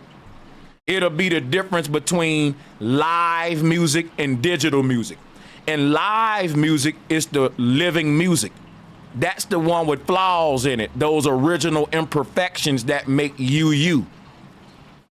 That's your original soul energy before it became quantized and made to sound like everybody else. Just like all these songs sound the same, because they all snap to the grid. If you play every last one of these drill beats without quantization, each one will have their own unique bounce. But to get a universal sound and to create a genre, it all got to do with how much you quantize in your music or how less you quantize it. And basically, when we say live music, we're basically saying off the grid music, unquantized music. And so dead music is music that exists inside of the quantum computer. And that's why this quantum computer was said by the ancestors to be the realm of the dead. That's why when you say the step pyramid in Egypt is called Saqqara. Let's pull it up. Here goes Saqqara right here. The word Saqqara is the word Shakara. Shakara is Saqqara. Saqqara. Saqqara is a necropolis, but guess what? Ain't no dead bodies there. Oh my God! Think about what I'm telling you. Saqqara is a burial site. It literally means a sarcophagus to hold dead people. This is a burial site, but ain't nobody buried there, y'all. I'm trying to show y'all why. Because this was meant to talk about the earth realm. Because we're buried up under the netters, up under the ethereal barriers. Chakra is what we're covered in. Chakra. Saqqara. This is wrapping the mummy up. So when we put the mummy in the pyramid, it ain't that somebody gonna stand up in all the scary movies and stuff. It's to teach about what the earth is. Let me show you what this teaching about. Boom. These right here. Here go the mummy image right here. This right here. Each one of the chakra vortexes is what's wrapping the mummy up. They taught this in another god with a bunch of titties. Here we go. This was just teaching you about the chakra points up and down the spine until we started misinterpreting it in other ways. The energy that control your puppet. But check this out, right? If you look at this word necropolis, check this out now. Here's where we're going to get deep. The word necropolis is a blend of two words. Now, y'all know I do a lot of etymology. Hear me out. It's going to sound like a reach, but it ain't. Necropolis is the word neck rope. is literally named after a neck rope. Y'all, I can't make this shit up. Listen, necropolis is literally neck and rope. Necropolis, necropolis. Sanchez, what the fuck did that got to do with the neck and a rope? It's called a noose. The word noose is the word Norse. Let me show you why I brought that up. About the necropolis, right? Because when they teaching about necropolis, right? Look at where they got the energy wrapped around. The neck, the shoulder blade. Let me show you what they were teaching about the energy field around the body. Let me pull it up for you. This is the spaceship right here that's spinning around, is molding you to your greatest version, and when it's done, it's gonna open up and release your new version out. So this energy field around your body is the world around you outside and everything you going through every day. You're a hamster on a wheel, and it's only making you stronger, so that when you leave here, you better than what you came. Look at where the energy come in at on the neck, y'all. That is called a clown collar, okay? Here is where your clown collar comes from. Remember that the word clown is the word clone, because the clown is personifying the body, the avatar, the one that's exaggerated, like the Joker, the fallen angel. The reason he got a clown collar on, and he got a, first of all, let's talk about the clown collar, because the clown collar comes from this concept. You see this Hindu deity? That's called a Nagini. You see it in the middle of all those rings? That's the clown collar. That's Jack in the Box Springs. You see Jet Li in the movie The One up there in the middle? He got his clown collar on. Let me show you some. Here go Jack popping out the box. And where is he wearing? A spring, which is his clown collar. Now there's a whole culture in Asia that wears this spring as a neck rope. Watch this.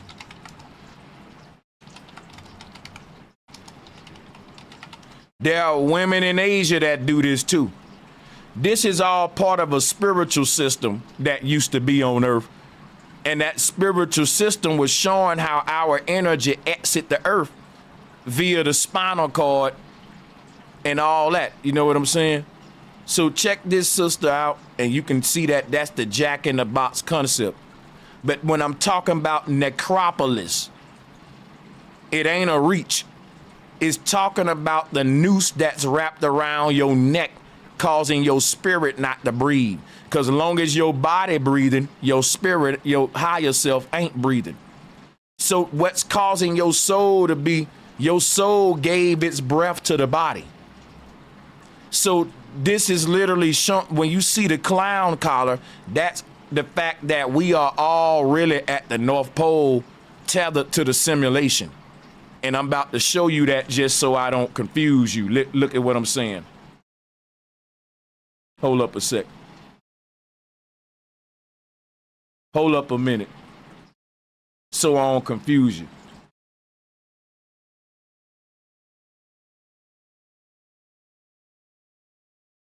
Here is what's going on.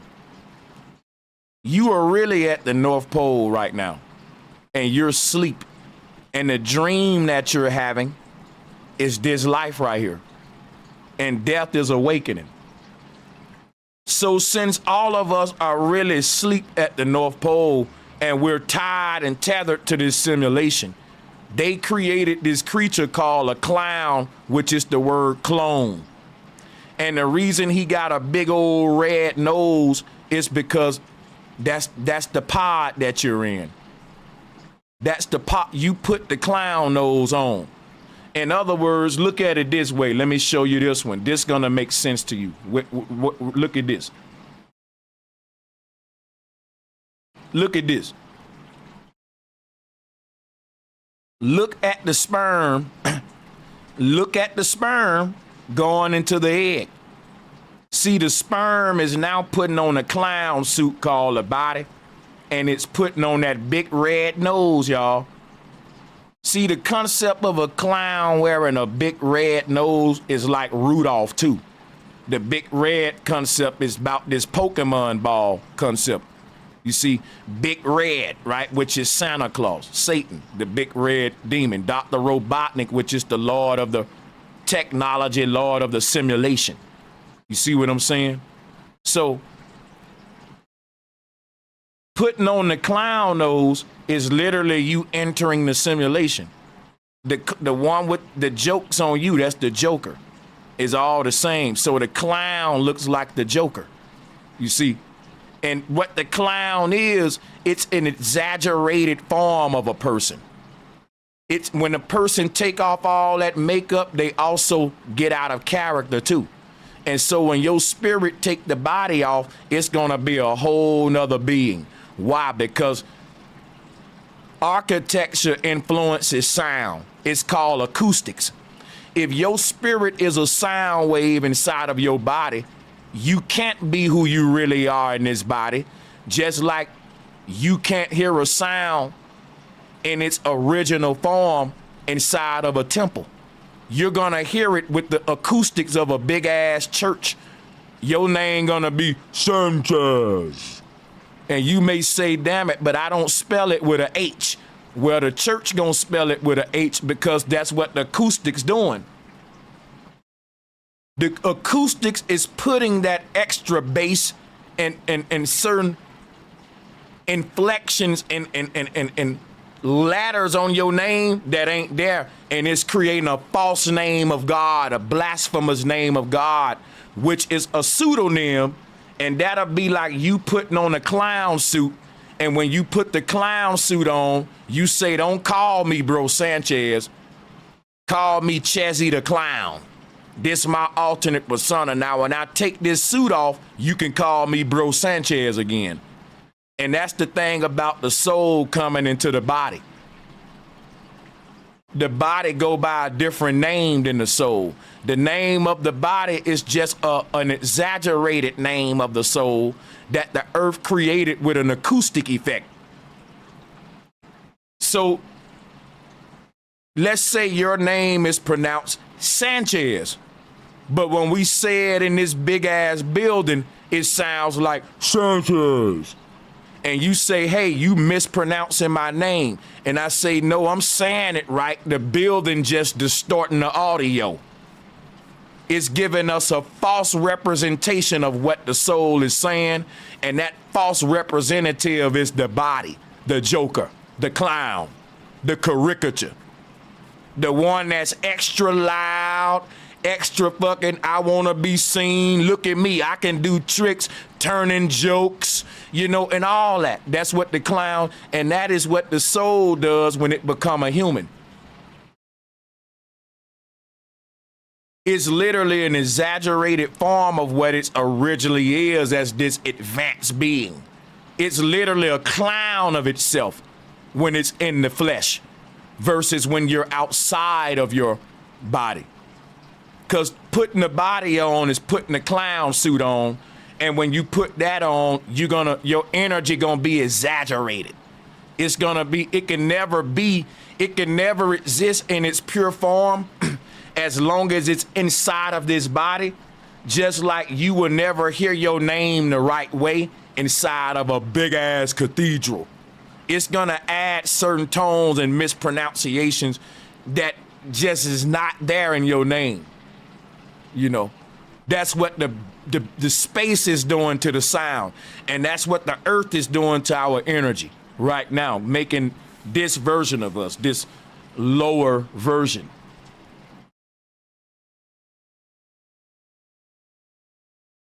Let's go with the 60 minutes. I'm talking too much.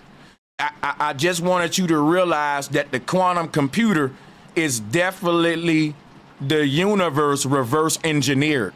And they literally telling you that. Artificial intelligence is the magic of the moment, but this is a story about what's next, something incomprehensible. Tomorrow, IBM will announce an advance in an entirely new kind of computing, one that may solve problems in minutes that would take today's supercomputers millions of years. That's the difference in quantum computing, a technology being developed at IBM, Google, and others. Now, I want y'all to look at the image of quantum computer that he got right there. You see the flat earth in the background, drop a 1. If you can see the flat earth in the background, drop a 1. Let me show y'all something. They be speaking symbolically, man. See, the earth is a big ass quantum computer. Y'all don't find it strange that while he's talking about the quantum computer, they got the flat earth right there in the background? You can see it right here, bro. That's what I'm telling you now. The earth is a big quantum computer with all of the magnetic ley lines coming from the middle, and that's literally what they got right here. A holographic everything I'm teaching y'all, everything the ancestors was saying, even how they got the axis point busting up out the top, that's God. Look at that. You see what I'm saying? Showing you up versus down. Ain't but one up. Look at it. It's only one up at the North Pole. This is a quantum computer. Up is showing us where the energy is coming from. And that's on high. Again, a quantum computer is plugged into the ceiling. A quantum computer is plugged into the ceiling. And if you look at the earth, where is the power coming from? Silly. Sánchez cocinado. God is the energy source that's powering the quantum computer below, which is why Earth is the footstool of God, because God is the people in this upper room that's powering the fucking quantum computer on the other side below them. They literally walking on top of the quantum universe. If you walking around this top room up here and there are some people living inside of this computer, you're they gods and you're in heaven. And you literally, their world is your footstool. And their power is coming from above on high. Again, you see? We've done this before. We already in one of these. This is the golden tomb that's gonna open up and let your energy out when you die. This is the genie's lamp right here, y'all. And this is what's waiting to release we're genies in the lamp performing their wishes. But why? Because our energy in this body is gonna be a caricature of itself. It's gonna do the mission of what it came to do in the body. And ultimately, it's supposed to be serving a greater good in the universe.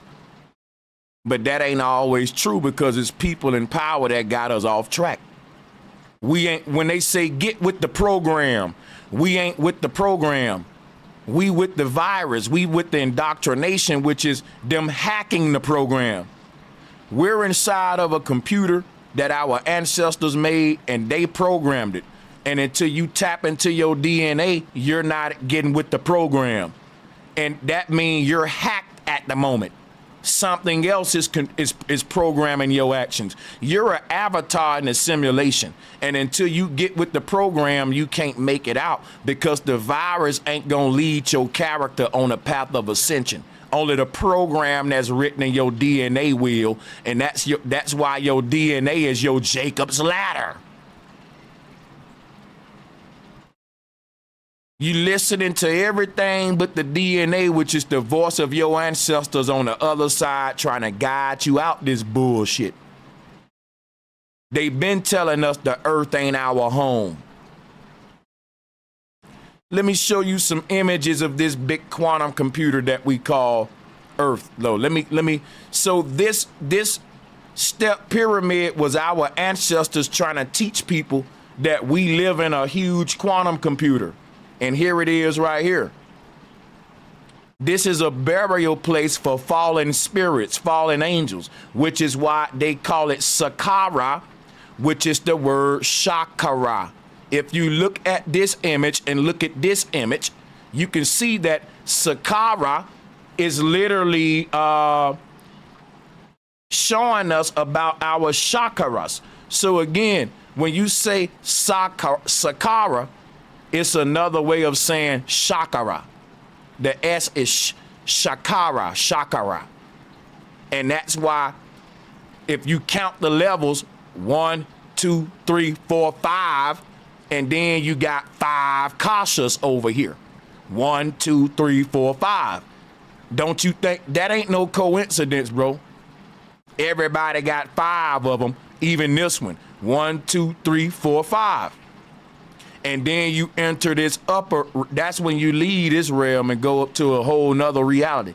But check this out. It's 5 koshas or kashas. And you can count them right here. 1, 2, 3, 4, 5, right here.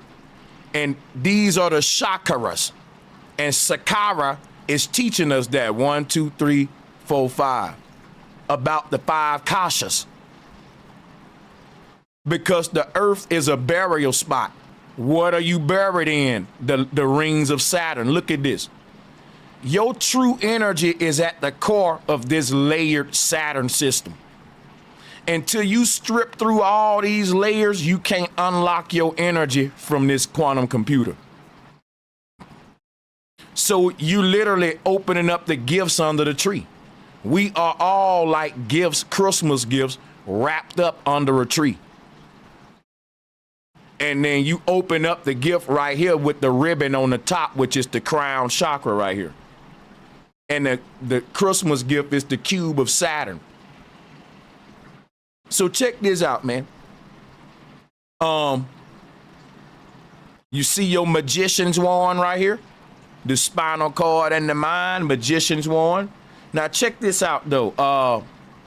This is what the Hindus said about our universe. Now check it out. It is a different version of you on each and every last one of these dimensional planes. And that different version of you is a version of you in a different universe that is driven by a different thing. And it's basically when we say Venus, Mars, Jupiter, these are the name of the chakras. Let me show you something real quick. Show you something. These are the wheels that drive you. If you look up the word chakra in etymology, it just means wheel. Now the word wheel is the word will. This is willpower. W-I-L-L, willpower. It's willpower. To exercise your will is to exercise your wheels, which is to mean that you're expressing your true chakral energy. You got your chakras open. And when you got your chakras open, you expressing your true self. And your energy is pouring out of these vortexes. That is what it means to exercise willpower, to do what thou wilt. People think that they exercise in their willpower, but they really exercise in trend power, clout power, and indoctrination power. And they acting like every fucking body else, but think that they exercise in their own will when they literally being hacked and controlled. They are yet to unlock who the fuck they are and express that version of themselves. That's true willpower. That means I can't do what I want to do if I ain't even myself. Because if I'm trying to be my favorite rapper, I'm not doing what I want to do. I'm doing what Jeezy would do or what Jay-Z would do. Or if I'm trying to be like Jesus, right? I'm asking myself, what would Jesus do? So I'm not exercising my own will. I'm a puppet exercising the will of some God when I got my own goddamn wills. Why would the universe give you your own willpower, then tell you don't exercise it, exercise the will of some God in a book that's written by your slave master that got everybody acting the damn same, when the universe made you uniquely you? Why would the universe not want you to be you and to be like every other indoctrinated Christian or Muslim saying the same shit? Shalom, shalaki, same words, same ugly costumes, same rituals, and you joined the hive mind. Your energy will lay dormant inside of you, waiting to come out and express itself to the world. It'll hide behind your religious programming, who you think you ought to be for the world versus who the hell you really are, and letting that come out. See, being who we ought to be ain't made the world any better. It's just maintaining the status quo. Everybody need to be who they need to be and be their own goddamn self, and that's gonna heal the earth. But ain't nobody want to tap into their own energy. We tapping into some trend, some celebrity energy, some music genre. And that shit right there gonna keep the world in a cymatic trance. Hijacking our willpower. Got us doing things that we don't really want to do. Why? Because we ain't ourselves. If you're part of idolatry, you can't do what you want to do because you constantly asking yourself, what is the person that I'm trying to imitate and emulate doing? Because if I'm going to be like Jay-Z or be like this person that I'm emulating, fuck what I want to do. I got to get over myself and think like this person and try to become them. And now that's some real self-hate. So you're drinking a certain alcoholic brand because this person like that brand, not that you really like the taste of it. You wearing a certain clothing line because they doing it, not because I really like this. It's famous, it's popular. If I wear them, I'm gonna get some draws because everybody is following the trend.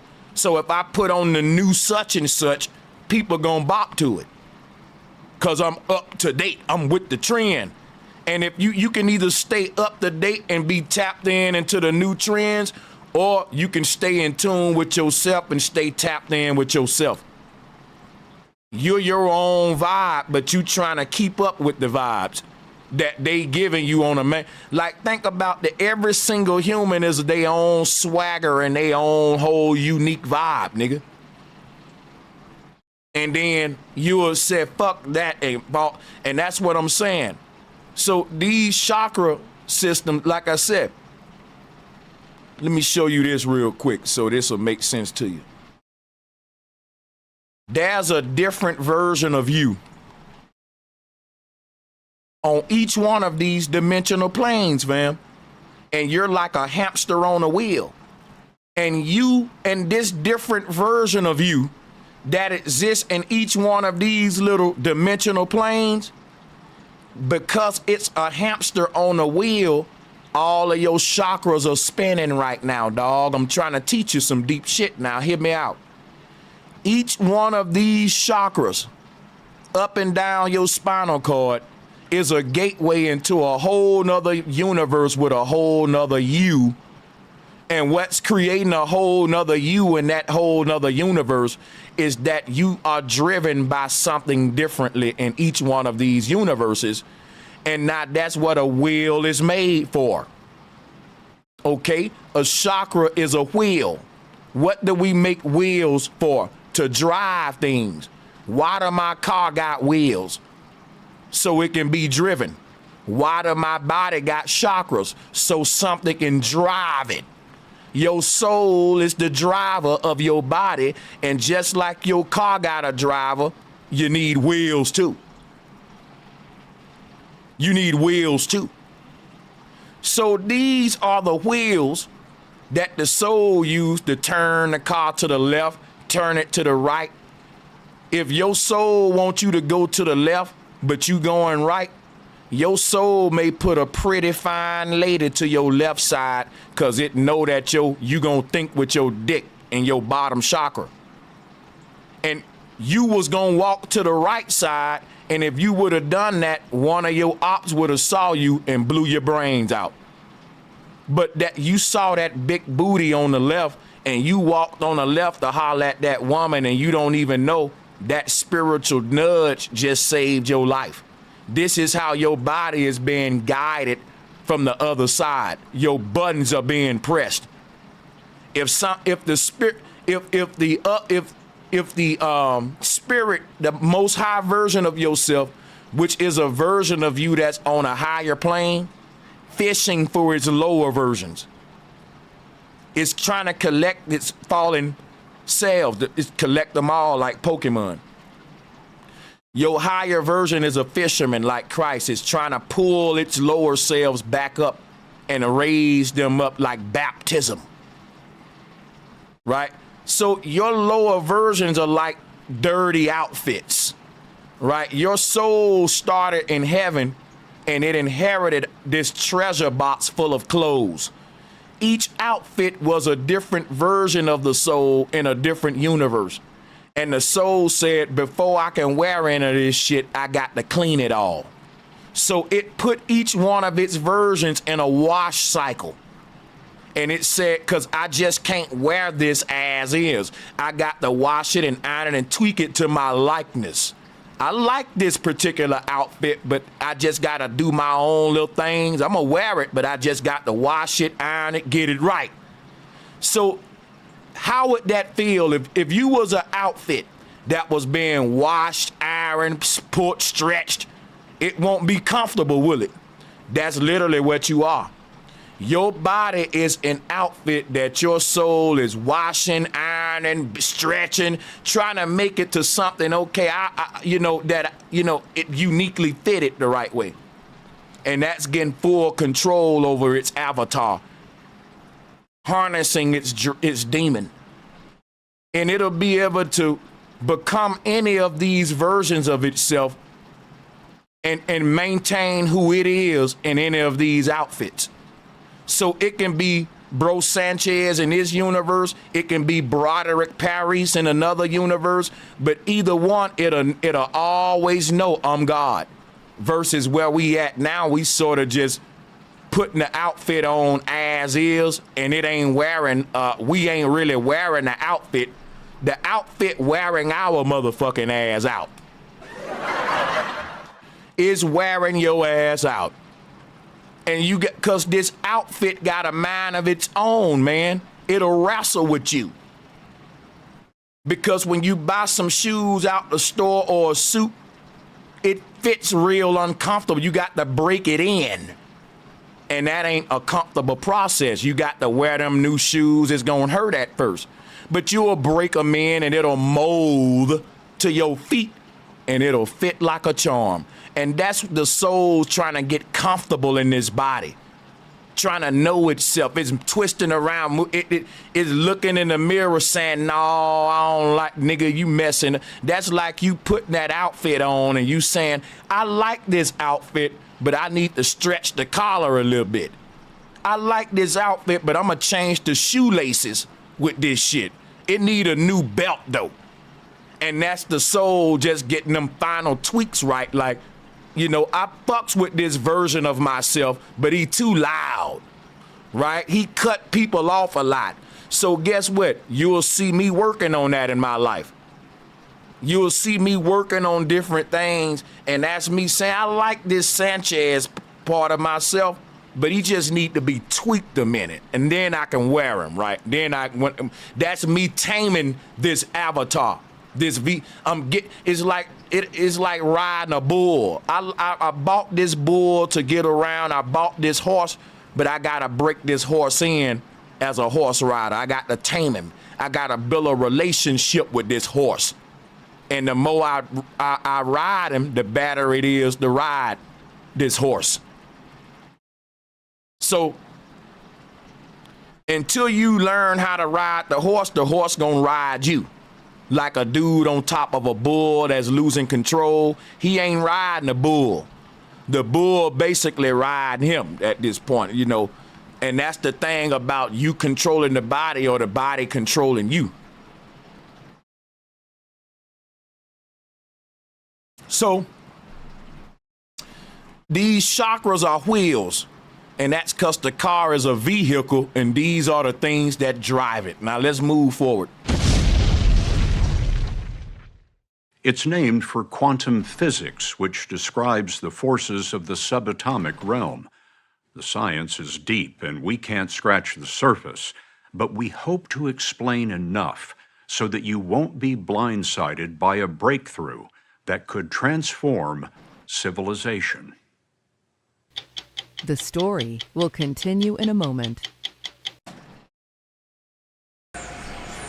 The quantum computer pushes the limits of knowledge, new science, new engineering, all leading to this processor that computes with the atomic forces that created the universe. I think this moment, it feels to us like the pioneers on the 1940s and 50s that were building the first digital computers. Dario Gil is something of a quantum crusader. Spanish-born with a PhD in electrical engineering, Gil is head of research at IBM. How much faster is this than, say, the world's best supercomputer today? We are now in a stage where we can do certain calculations with these systems that would take the biggest supercomputers in the world to be able to do some similar calculation. But the beauty of it is that we see that we're going to continue to expand that capability such that not even 1 million or 1 billion of those supercomputers connected together could do the calculations of these future machines. Oh my God! Take a minute and think about that. Take a minute and think about that.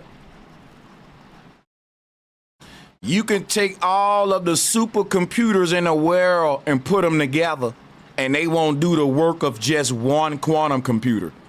Now, what about when they start making networks of quantum computers and scaling them up to the size of buildings? What would the world look like then? You know how much computing power that is? Like they said, that's the same amount of computing power that's in the universe right now. Think about it.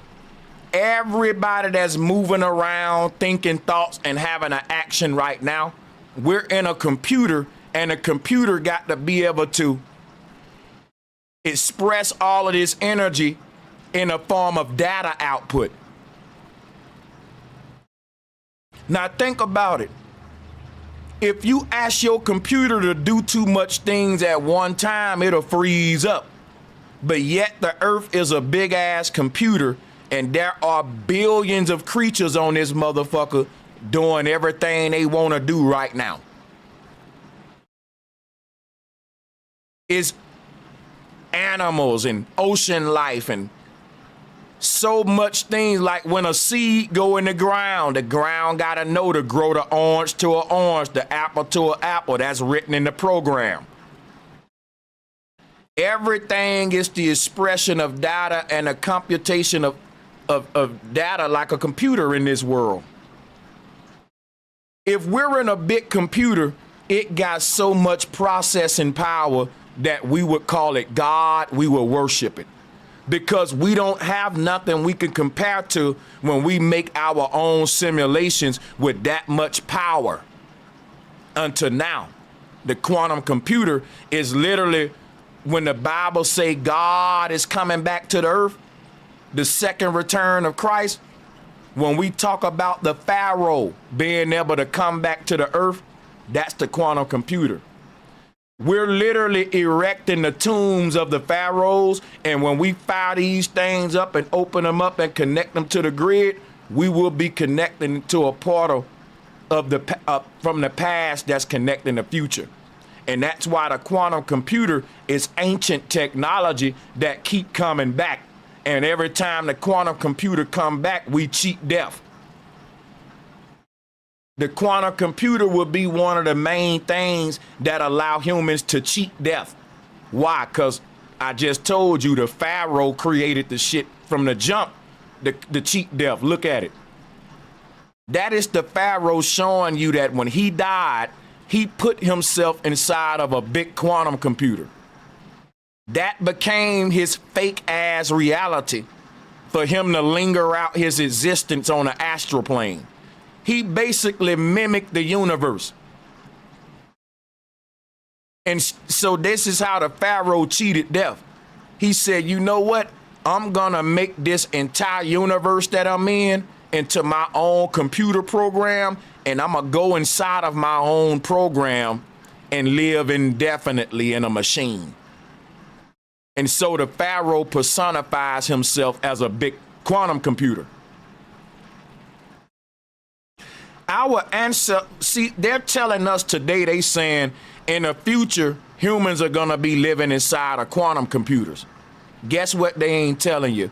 In the past, humans started living inside of quantum computers. That's what the golden calf Moloch is. This is the god Saturn. We are already in a quantum computer, but they keep telling you that we just now figured this out when ain't nothing new under the sun. They even tell you if we can make a simulation, chances are we live in one already. I forgot the wise man that coined that proverb. It was a wise man that once said, the moment man learned how to create his own simulations and live in them, it'll be proof that we already in a simulation of some sort. That was a wise man that said that statement, but I forgot his name. But let's go back to the video. So, and the most exciting part is that we have a roadmap and a journey right now where that is going to continue to increase at a rate that is going to be shocking. I'm not sure the world is prepared for this change. Definitely not. To understand the change, go back to 1947 and the invention of a switch called a transistor. The transistor, a new name. Computers have processed information on transistors ever since, getting faster as more transistors were squeezed onto a chip. Now, let's talk about what the Earth is. See, this is when we entered the modern era. See, check this out. When we had one transistor, that was back in the day when you had the big ass floppy disk. You had the computers with the green words on them. You know, the bulky ass technology that couldn't save a lot. MB memory and shit. Now we at terabytes. Now we finna go into a new byte of saving that you can just save indefinitely. You can never run out of space. And how did we get to this point? By squeezing transistors onto a chip. So to squeeze billions of transistors onto a circular disk, you see this now? You see where I'm going with this, right? When I say that the Earth is a big computer, let me show you the AE map now. That's what I'm telling y'all. Check me out now. What do you think this pattern resemble? What do you think this pattern right here resemble? It resembles billions of transistors onto a chip. That's your Masonic checkerboard. People, all you got to do is take what they saying and compare it to the cosmology and you'll get an aha moment. Because think about it. In the middle of, see, basically this is like tic-tac-toe. This is the original language of the computer, and we can make an advanced complex language if we can put more transistors onto a chip, because each transistor is like a new sound, like A, E, I, O, U. And the more sounds I got, the more words I can form, and the more complicated languages I can make, which will then turn into humans being able to communicate in advanced ways. But watch this though. Peep game, tic-tac-toe. You got X's and O's, meaning 1 and 0, yay or nay. That's the basic language in between each square. Yeah, think of these squares like XO, XO, XO, 1, 0, 1, 0, yes, no, and it'll be tic-tac-toe. This is how you get the original concepts of tic-tac-toe. Let's go. Billions of them today. But it takes that many. because each transistor holds information in only two states. It's either Think about this now. Each transistor holds information. Each one of these boxes on the earth is holding information. Why? Because there's life in each box. We are the data that's being distributed throughout this computer. If you take any one of these squares right here and zoom in on it, it'll be some life form stored there in that spot, or what we call living information. It's what we are. You gotta look at this earth like a big computer, and it'll make sense to you, your role in it. And it'll sound just like the Matrix movie where Morpheus was telling Neo how we are all helping power the earth and feed the computer data. Think about this shit now. You interacting with it, you being in it, right? either on or it's off, like a coin, heads or tails. But see, here's what I want to do is play this and give my review on it like this. When we going from 0, 1, 0, 1, heads, tails, to now infinite possibilities, because we can suspend the matter of fact, he finna show you better than I can tell you. Let's go to my video. Let's play it. Quantum abandons transistors and encodes information on electrons that behave like this coin we created with animation. Look at electrons behave in a way. I want you to look at what the coin is doing. Look at what the coin is doing. Because guess what? I'm going to show you something right now. Watch this. Look at what the coin is doing, right? Hold on a second.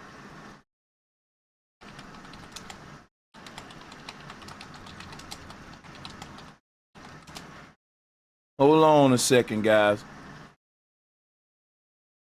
I'm looking for something now. And I definitely got to find it to make my point, so give me a minute.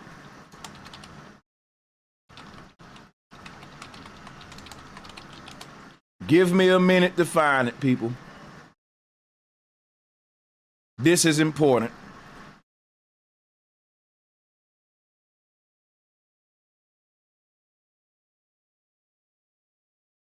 Okay, I see what I'm... So basically what's going on is this. I want you to see what separates the quantum computer from the old style, 0, 1 transistors or whatever. And in order to show you this, I got to pull up this image here. Hold on. I want you to look at what he's showing you, what the quarter is doing. Electrons that behave like this coin we created. Guess what the quarter is making? A X. The quarter is doing like this.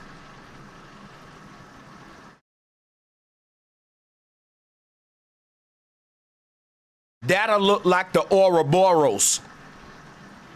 That's the serpent energy, or what people want to say is Satan or whatever.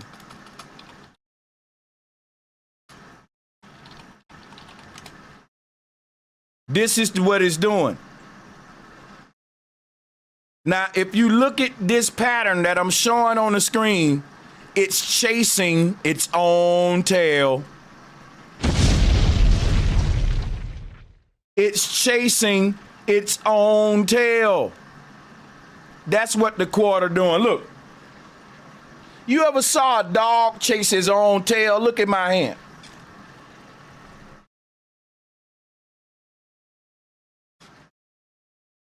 It's chasing its own tail. That's what the quarter is doing. The quarter is making an X. Let me show you what the quarter is doing. The quarter is doing, when they show you an atom, the atom don't exist. The atom represents the path of magnetism.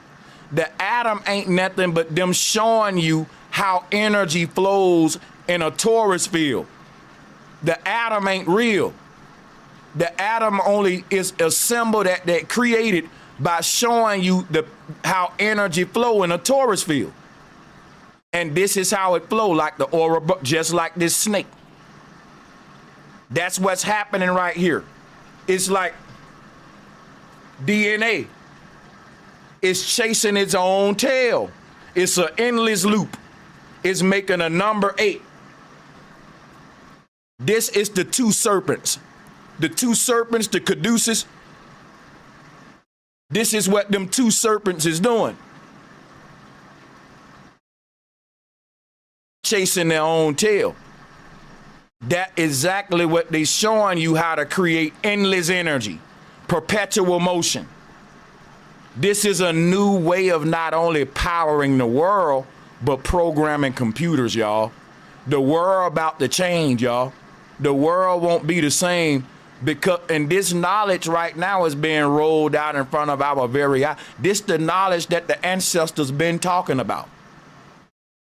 They're gonna use it to make a new matrix instead of to build heaven on earth. But if you look at what the quarter is doing exactly what I told you. Information on electrons that behave like this coin we created with animation.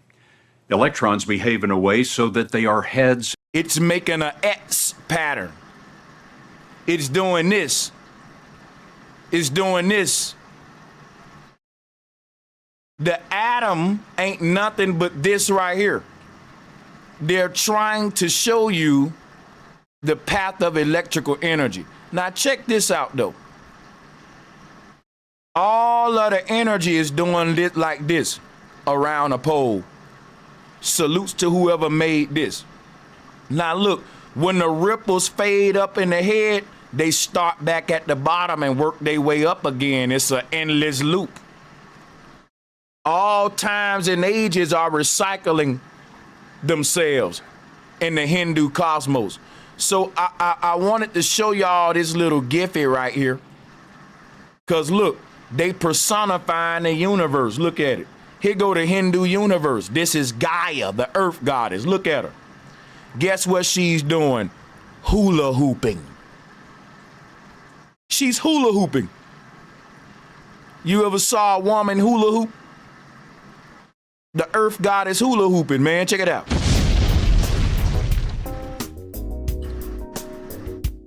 This is hula is halo. Hula is halo. Halo hoop. Hula hoop. Yeah. All of the secrets are there, guys. All of these worlds are being recycled up and down this pole. And all of them are, that's why we say history repeat itself. Shit from the past come back again. Why? Look at what's happening to these rings on her. When you see one disappear at the top, it comes right back in at the bottom and continue because it's an endless loop. It's the Ouroboros. And that's what the quarter is doing. We created with That's the simple secrets of free energy. Let's go. Perpetuating emotion. Let's go. animation.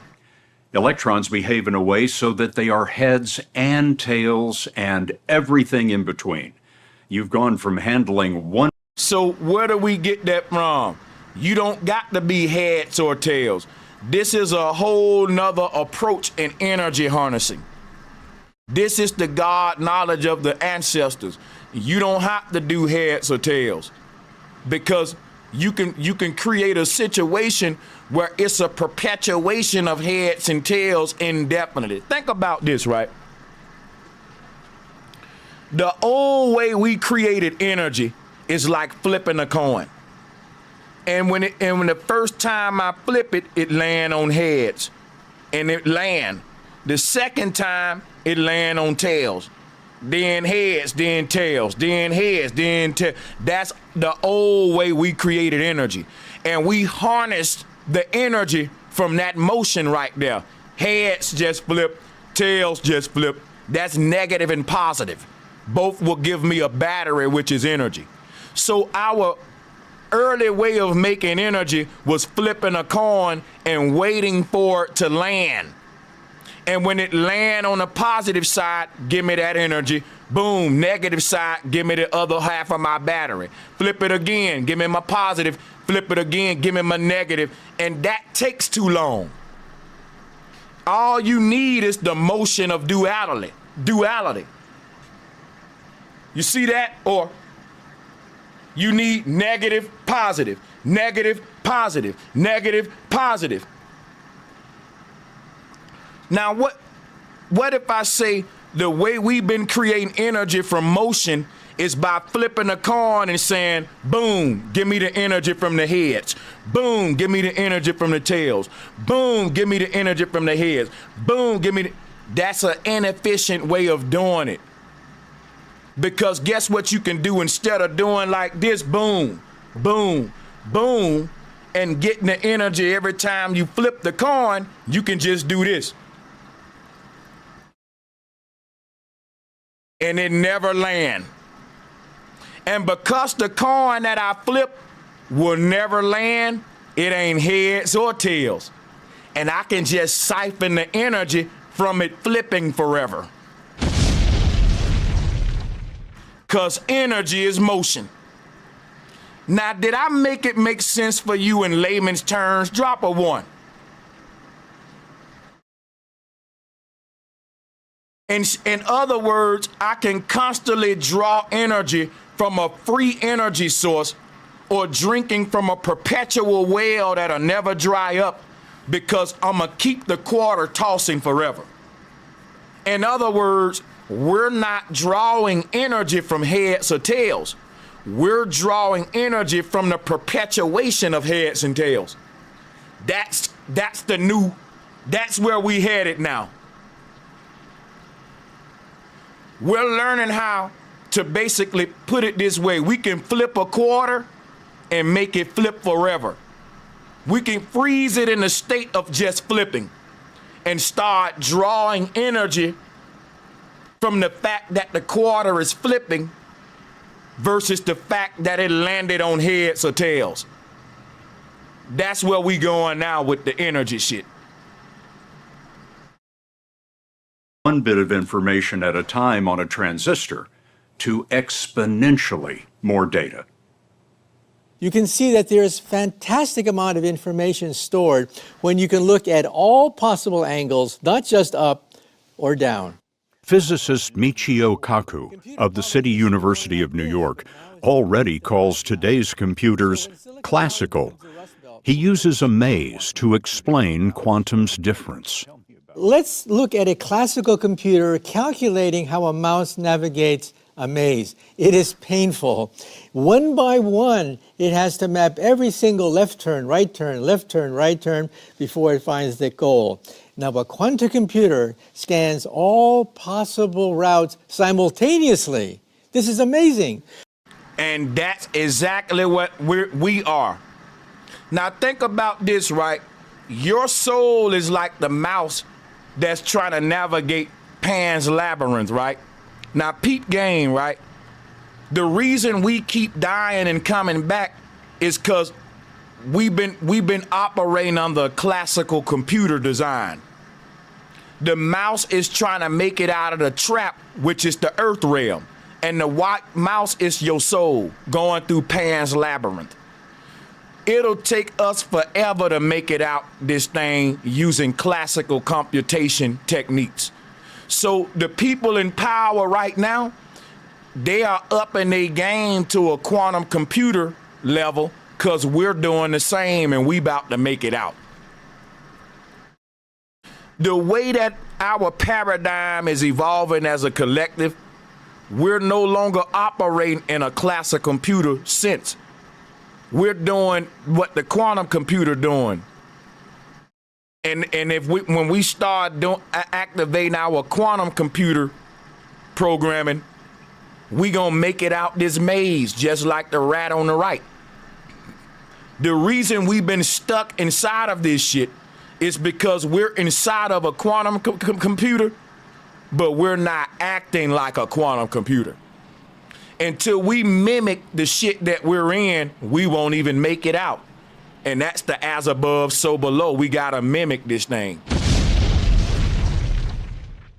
If you don't operate on an advanced level of this machine you're in, you can't outthink it and rise above it. This is why people gotta wake up to this level of understanding before they can make it out the earth. What's leading this rat down the wrong dead end every time is he's going with the wrong chakras. If you're not being led by pure getting out the simulation and the soul and the ancestors, you being led by something else, and that's gonna be a dead end. You came to the earth to do whatever desire you want. When you say I'm ready to get out this bitch, you gonna quit operating like a classical computer, because that's on purpose. At any given moment, you can activate your quantum abilities, scan all the particular stars in the sky, and know which one is the way out. Because think about this, right? The flat earthers are saying Polaris is the way out. But the people that keep getting reincarnated, they blinded by all them other stars. Those lead to dead ends, because ain't nothing really that but a reflected and refraction. It's reflected image of Polaris. So when you get there, you wasted your energy. You will sleep right there. See, to me, all of these other false lights in the sky, they are big piles where souls crashed into each other, thinking that was a way out. But that was a crash site. Because when things crash together, they make a big bright light too. You rush toward these false lights, and when you get there, you realize it was other people did what you doing, and y'all all crashed into each other. And you realize this ain't the way out. This a crash trap. God damn. And then you say Polaris is the real opening to let us out. All the other stars are people that crash together aiming in the wrong direction. You can look at them like that, like the mouse hitting the wall. Boom! And another mouse behind him took the same false route. Boom! Each one of them stars that ain't in the middle, that ain't Polaris, is people hitting a dead end. Boom! But the brightest one, Polaris, literally leads out like the one on the right. And the people that follow that route, they had to tap into their quantum skills. They couldn't operate like the people who just, they still in class. That's what classical computer mean. You still in class, right? You ain't graduated yet. When you graduate, you like the rat on the right. You get up out the bitch, like out of school. But let's keep going with this. I'm gonna break this. If y'all like the way I'm breaking down this quantum computer video in my own way to speak to you, drop a 1. Now check this out. If you look at these quantum computer, the path and the maze, what is that? That's a QR code, bro. Listen what I'm telling. This ain't a reach. Check me out. Each one of these matrices is their own QR code that gotta be scanned. Think about this, y'all. Why do we scan QR codes? Why do we scan QR codes? Huh? The same reason that the quantum computer is scanning this maze on the right. See, the QR code is a particular pattern, and if you don't get the pattern right, you don't unlock the code. In other words, if I make a QR code of my website, that's turning brosanchez.com into a squiggly little pattern like what we see here. You see this green line? This little pattern that the mouth took, this shape, this little pattern can be seen as brosanchez.com. So when you scan the QR code, it's gonna, this pattern is hidden behind the maze, and it's gonna lead you to brosanchez.com, just like it's leading the mouse out the maze. So when you scan a QR code, there's a certain hidden pattern on the code that will allow you access into wherever gateway this code is sending you to, whether it's a website or no matter what it is. When you scan this thing, it highlights the path that leads to whatever that website is, right? So that's how the QR code work, just like this. You see what I'm saying? And that's how it finds its way to that particular site, by scanning. These are quantum techniques, y'all, that they've been incorporating on smaller levels, but now they're gonna put it on a big level. But let's go ahead and finish get through this video. Of the City University of New York already calls today's computers classical. He uses a maze to explain quantum's difference. Let's look at a classical computer calculating how a mouse navigates a maze. It is painful. One by one, it has to map every single left turn, right turn, left turn, right turn before it finds. That is a soul that keep reincarnating inside of Pan's Labyrinth. You keep coming back because you can't find your way out. That's the classical computer. We're about to be upgraded now, y'all, and we about to be multidimensional. All this technology that's happening outside of us is because we getting upgraded inside of us. Remember what I told you earlier, as within, so without. They got to step their game up because we waking up to the quantum techniques. We're basically reprogramming our own mind as a collective, and that's going to take us into the Aquarian age. Now, what is the Aquarian age? Let me go ahead and break that down to you right quick. It ain't going to take but 1 minute. The Aquarian age is represented by water. You know why? That is when man started navigating the waters above and waters below. Look at here. The Aquarian age is when we become aquatic creatures again. Aquarian age is when we become Dagons, fish gods, fish creatures. And the fish creature don't mean that you're a mermaid. It means that we are spiritual beings that can navigate the waters above and waters below. See, because the mermaid was never dealing with a fish tail. It was dealing with a ghost tail. I'm serious. This is the original mermaid. It ain't talking about humans living in a fucking ocean.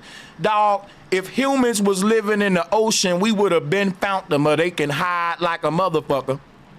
The humans that's living in the ocean that's hiding from us are not mermaids. They are ethereal beings that's outside of our visible spectrum. They are called ghosts.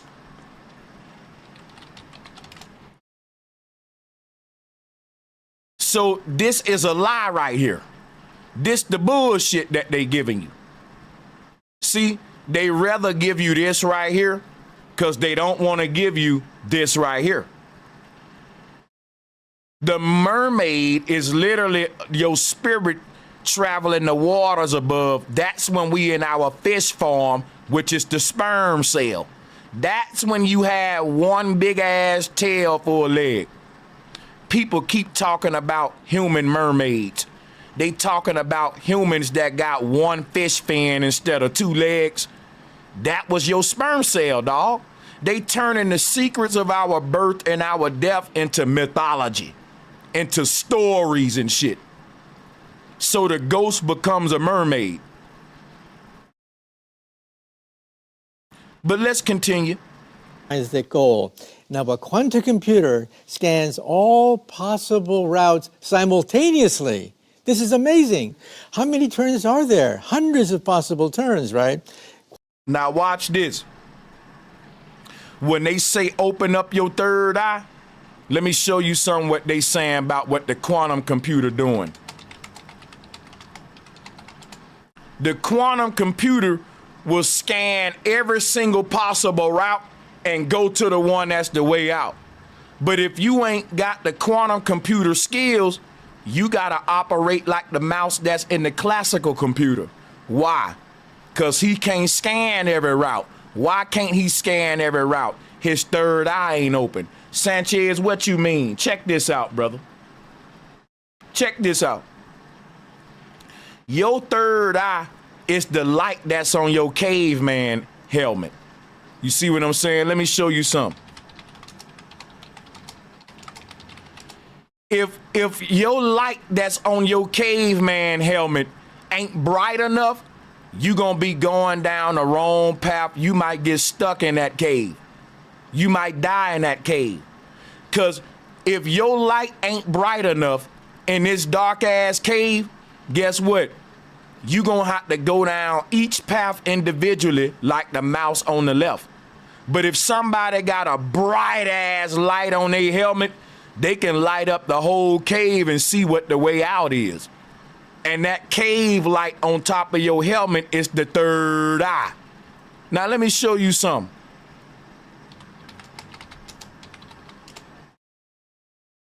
Look at the third eye, y'all.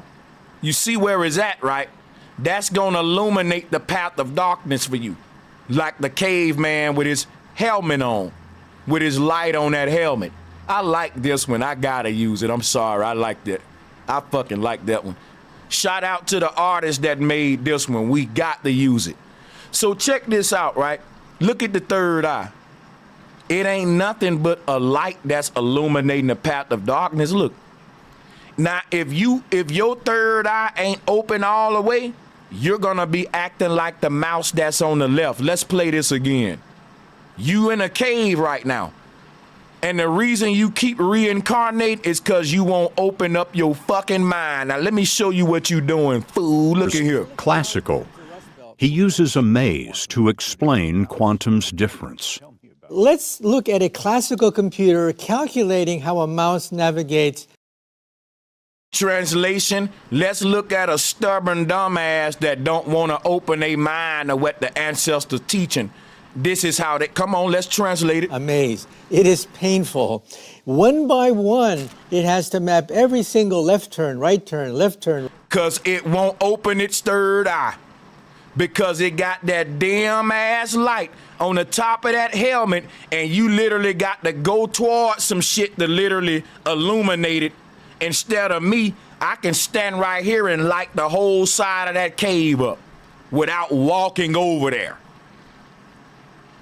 You and your dumb ass light, I meant your dumb ass light because the word dumb is dim. The dim light is the dumb light.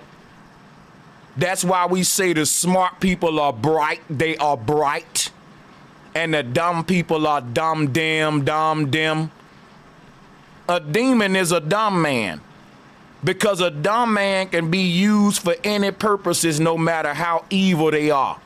That's a dumb man that strap bombs to himself and blow up a child in the name of Allah. That's a dumb man that join a gang and allow himself to be used by some people that don't give a fuck about him.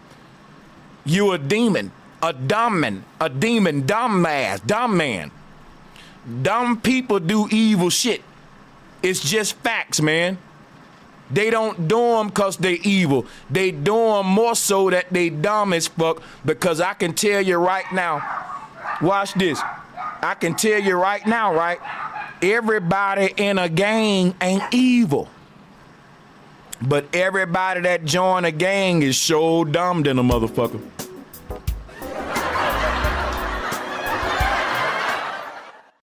Being dumb is the gateway to being evil. That's what I'm saying. Now check this out, right? Ignorance. It's because the world is ignorant while it's so evil. Think about it. The world evil as hell, but the average human ain't even that evil for real. They just dumb as hell. And they're helping perpetuate the evil with their own ignorance, thinking that they doing the right thing most of the time. That's why I said being dumb is really being evil. That's why I said dumb is dim. But check this out, right? Dummy is just another word for demon. And here's what I'm saying here.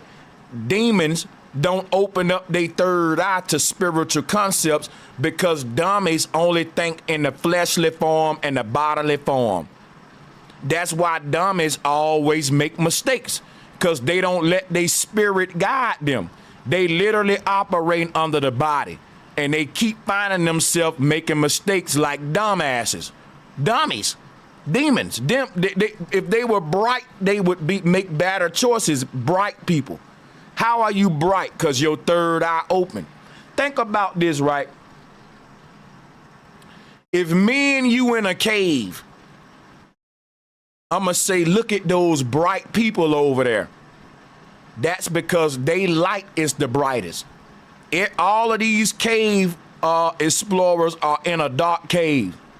And now we look like the night sky. Let me show you what I'm trying to teach you here. All of us, our third eye is a star in the sky. That's your mind. It exists on a higher plane. The brightest stars in the sky are the brightest minds on the earth, bro. Now, if the earth is a cave, like Plato said, it is the brightest minds in the cave that are leading the way for everybody else. And if you look at the sky, there's a hierarchy. The brightest stars are the ones furthest away. They are the highest ones too. And you may say, Sanchez, that ain't true. Because the sun, the brightest star in our sky, that don't mean it's the brightest star in the sky. The sun is only bright because it's closer to you. But there are stars in the sky that look dim. They look faint, but they are millions of times brighter than the sun. In fact, they are so much brighter than the sun that technically you shouldn't even be seeing them right now because they so fucking high up on a dimensional plane that just the fact that you can see a little bitty dull spot is brighter than the sun. That's what I'm telling you. It's some stars that are so fucking far away from the earth, they appear dull. But the fact that we can still see them, if we was right up on them, they would be like 1,000,000 times brighter than our sun. In fact, if you took our sun and put it back to those level of those stars, you wouldn't even see our sun.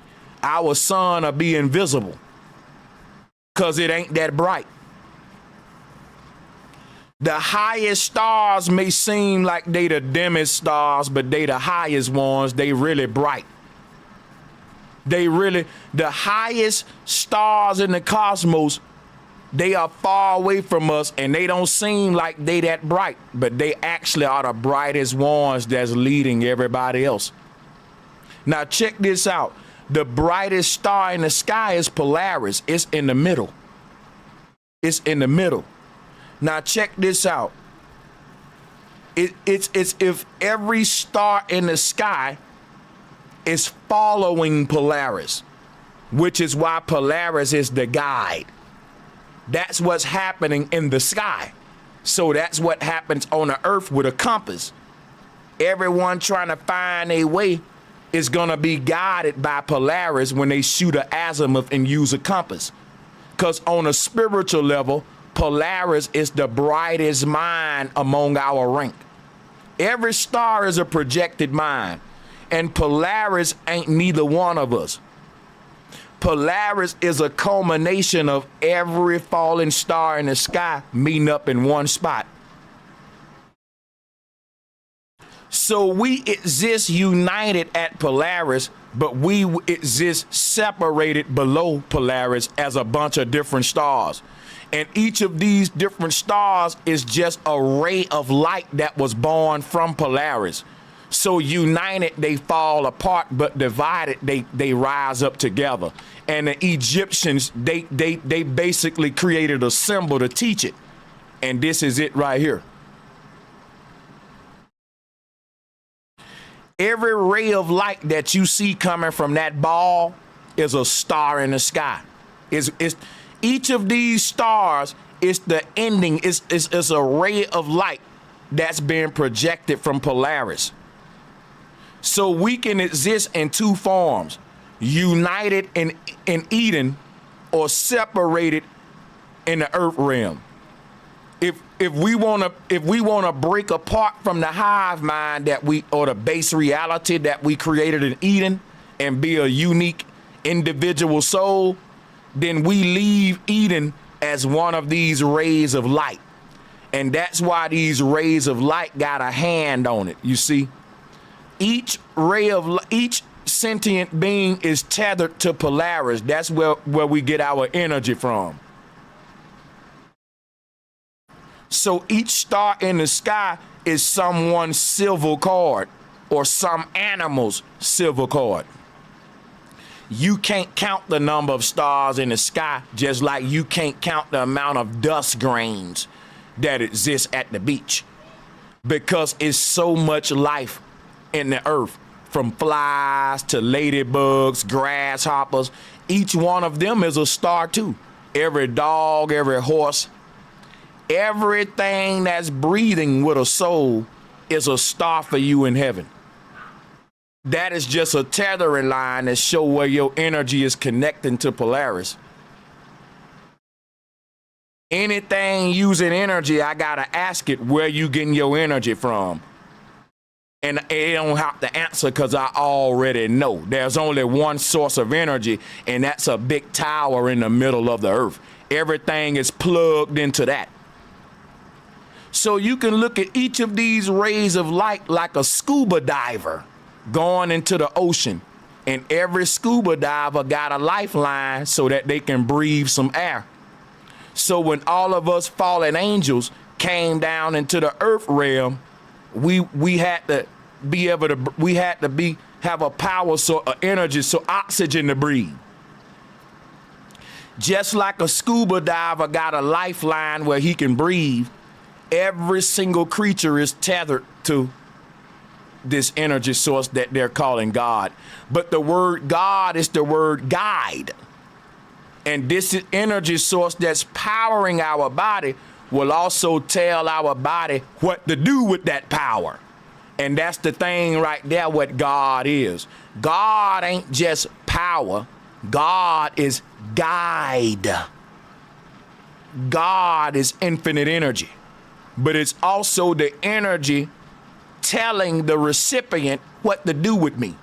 That's like me giving you a bunch of money and saying, hey man, I'm gonna give you this money, but this is what I want you to do with it.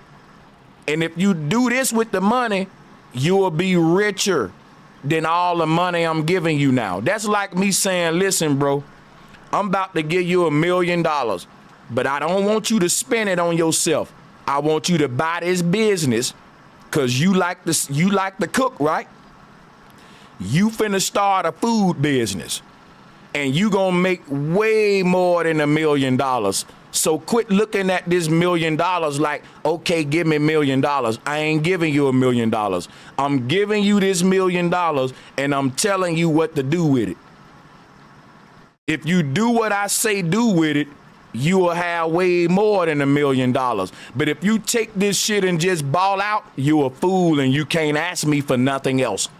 Because I just told you how to feed yourself with this $1 million, but you just spent it. Now you asking me for another $1 million. When I told you what to buy so you can keep making millions. So the soul is giving the body $1 million. That's energy. It's giving this avatar energy. But it ain't just giving you the energy. It's telling the body what to do with the energy to get the best results. And if the body don't do what the soul said, the one that gave you the energy, you ain't gonna get the results you looking for, and you gonna be like this rat that keep bumping his head. Because everyone looking for a way out, man. Don't nobody wanna be a slave. Everybody wanna be a boss. They wanna live a good life. Everybody looking for a way out the rat race, out of Pan's Labyrinth. But the way out is to literally follow your inner guide. Because every nigga think you can sell some dope. Every nigga want to rap. Every nigga want to join a gang. And all that lead to dead ends. Just like this rat right here. All that lead niggas to a dead end. The way out this shit is to follow your heart. And I know what I'm talking about because I've been fascinated with symbols since a little boy. And I never stopped my fascination with symbols. I didn't know where it was gonna take me. But here I am now. I'm a symbologist. I'm a syncretist. And I get paid good. I'm living the best life now doing this than I ever thought I can live being in the music industry or anything else. Following my heart. It led me to heaven, which is a state of mind that I wake up in the morning with butterflies waiting to do what I do. Some of y'all wake up in the morning and you depressed because you got to go do something you don't want to do.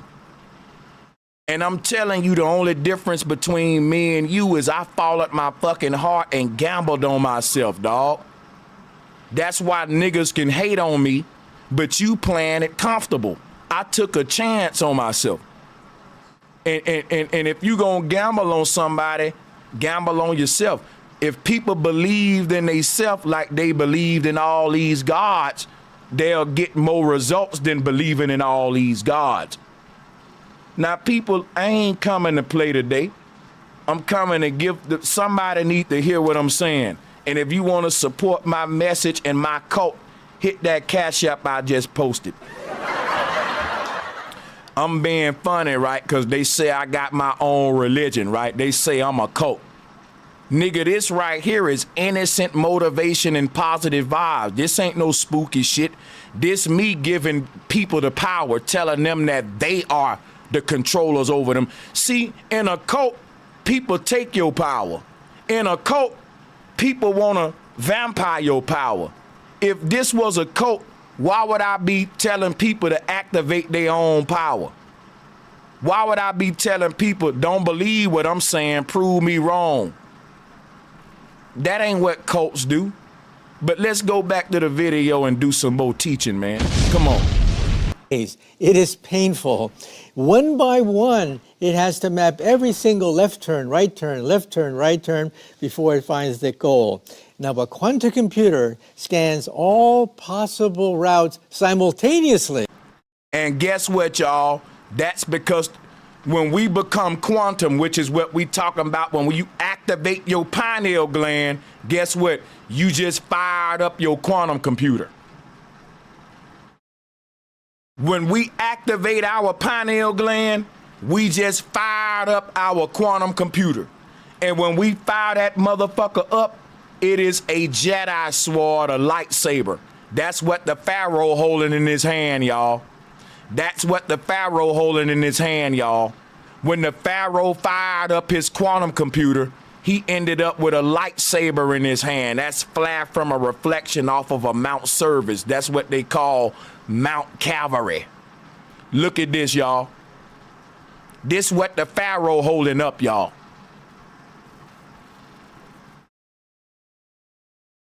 So, what are we learning, though, from this? We're learning that, excuse me, hold on. So we're learning that this is what the Jedi pillar, here's the Hindu cosmos. This is the backbone of Osiris. How is the Hindu universe the Pharaoh's backbone? Come on, think about that. How can the universe be my backbone? Because the spinal cord and the brain is the central nervous system, and that's literally where reality is taking place at. Right here. It's all in your head, in my Nelly voice, nigga. It's in your mind. And every time Nelly sang that song, he be looking weird as hell, because it's all in my head. I think about it over and over again. Because this world, you're going to keep being reincarnated and rerunning this same simulation till you get it right. You think about it over and over again. That's the simulation. Every time you leave, you rethink this same shit. And you got to learn how to think of something greater, something beyond this. Our thought paradigm is creating a threshold that dictates the level by which our soul can ascend or not. Your thoughts are your own barrier. You are limited by your own mind saying I can't do this or that. You know what I'm saying? So if a person say, man, you can't leave the earth. Man, what are you talking about living out the death, man? It's heaven or hell. They are programming their own reality, which with that mindset, they will come back to hell, which is the earth realm. and reincarnate until they open up their mind. In other words, so as a man thinks, so is he. And if you can't expand your own thought processes, you trapping yourself in a particular thought paradigm, and that thought paradigm will manifest as a universe that houses your body in it. And now you end up in a world where you got to master that world because you're really trying to master your own thought paradigms. As within, so without. The universe is creating an outward construct based upon an inward conflict. And it's making you work that out in a way that's tangible. Because think about this. If you are your thoughts, how do you fix your thoughts? If you exist as pure thoughts, how do I go inside of there and tinker with it and screw shit that's loose, replace the parts? How do I go inside of my own thoughts like a mechanic popping the hood of his car to fix stuff? You enter the simulation. You literally enter the place where your thoughts reside, and that's the central nervous system, which is a big quantum computer. And that's when God come onto the earth. And he say, I got to get to know myself and fix shit and work this thing out. You're a mechanic with your hood popped. You tinkering. That's what I'm telling you. You exist as pure thoughts. How do you fix? If you are pure thoughts without a body, how do you edit these thoughts? With a body. You make a body for yourself and enter your own thought space. And that's called a soul being born. You working out the flaws and the gifts and curses in your life is literally the soul tinkering with its spirit body so that when it close the hood and crank the car back up, it'll take off. That's why your soul stopped on the side of the road, because it had to pop the hood and do some work. But the side of the road ain't our home. Earth ain't our home, man. Earth is just us parking on the side of the road to pop the hood to fix some shit, and then we continue our journey home, man.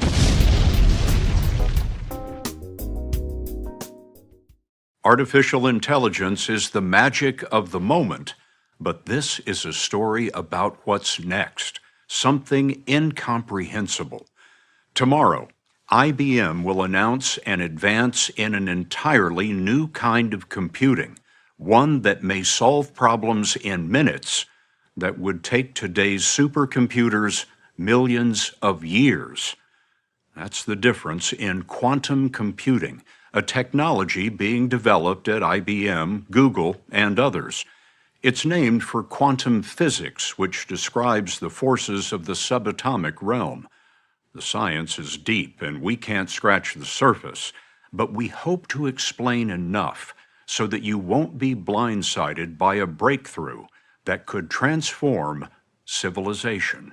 A race between China, between IBM, Google, Microsoft, Honeywell, all the big boys are in this race to create a workable, operationally efficient quantum computer. Because the nation or company that does this will... And just like Joe Biden, Makakaku is a squincher. Type it in the chat room. How many of y'all can spell it? I'll start this thing off right. Let me start this thing off right. I think I coined this word. Oh, I ain't spell it right. I forgot my N. Somebody gonna beat me to it. Joe Biden is a squincher too. There are certain people in the earth, they are just squinchers. Yeah, you know, you ever met a squincher? They do this. For no reason, the sun ain't even out, but they squinching. You come, drop a one if you ever met a squincher before. Them squinchers fucking the game up in it. Because it ain't even, you be like, what time is it, nigga? Why is you squinching at 9 p.m., motherfucker?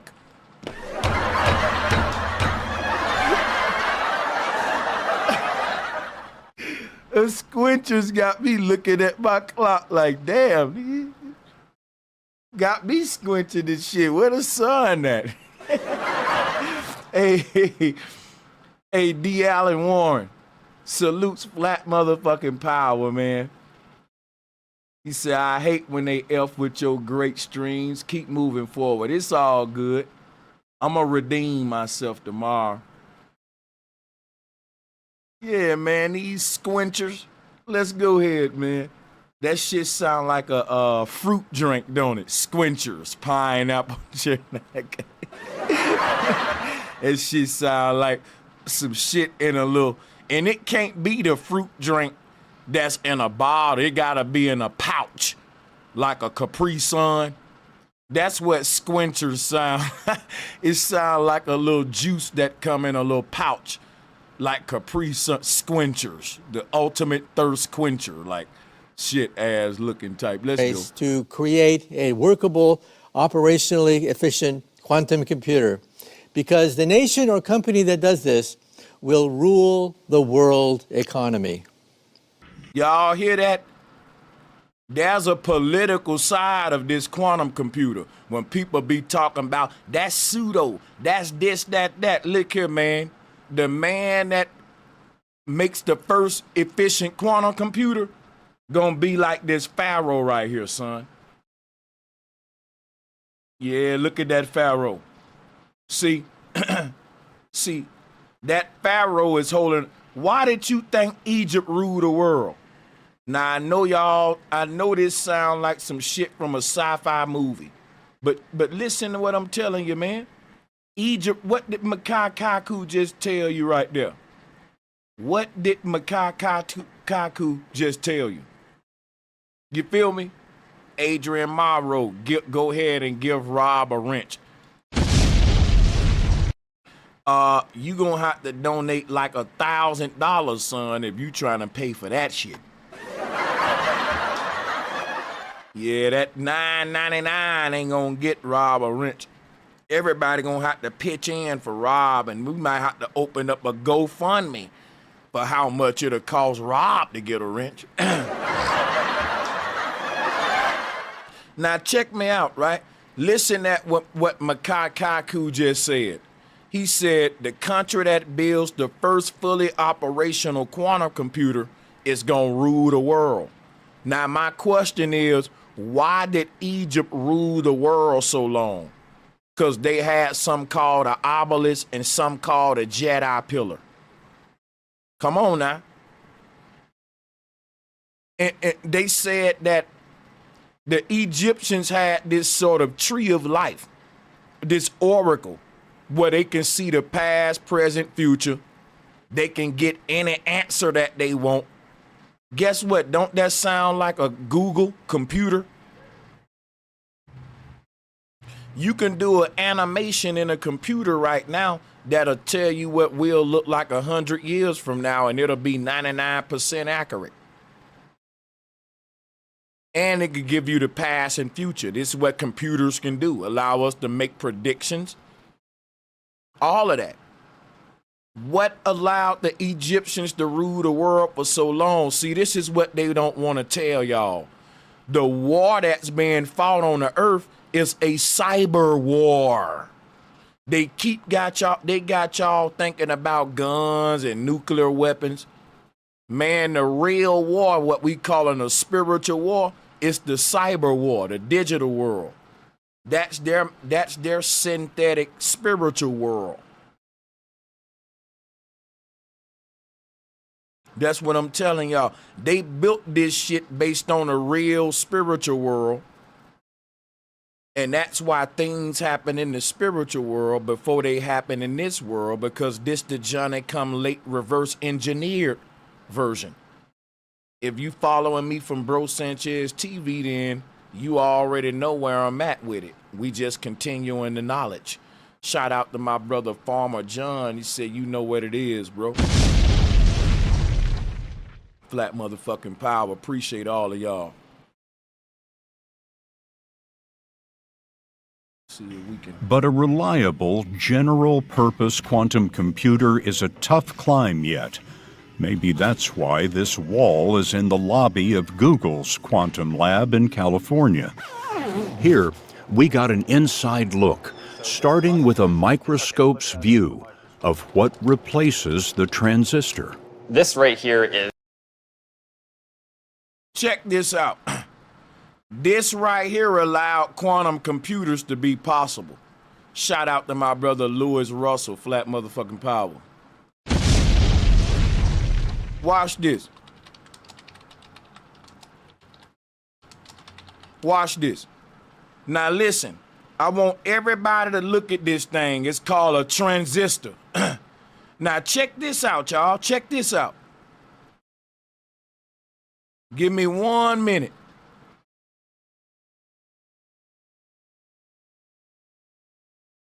Check this out. Now, if you, a shout out to Xavier Matisse and Ezekiel the God. I appreciate the love, y'all. Hey, check this out right here. This is what they was worshiping in the ancient world. You can't make this shit up, y'all. This right here was the single-handed technology that allowed man to become a god, which was the missing link from regular computers and quantum computers. The universe is a quantum computer. Man made computers, but those computers didn't give him the power of God. There's a specific kind of computer that can rival the power of God, and that's a quantum computer. Now listen, if you coming from the stream from Bro Sanchez TV, I told you how the Pharaoh cheated death with a quantum computer, and he didn't cheat death with a golden tomb, which is why when you say quantum, the word tomb is in quantum. Now watch this. Look at Moses' staff right here. That's a transistor. This symbol right here represents the missing link that we found that even caused us to even think about this, what I'm saying. This symbol right here is the advancement that took us to the spiritual sciences, which is why it is a spiritual symbol. Rewind it. But I want you to look at where one of these transistors is. It's a serpent cross. All of this are the symbols of what allowed quantum computing possible, which is why Moses was a wise man. The Pharaoh in Egypt created a quantum computer. That's how Egypt ruled the world. Makai Kaku just told you that.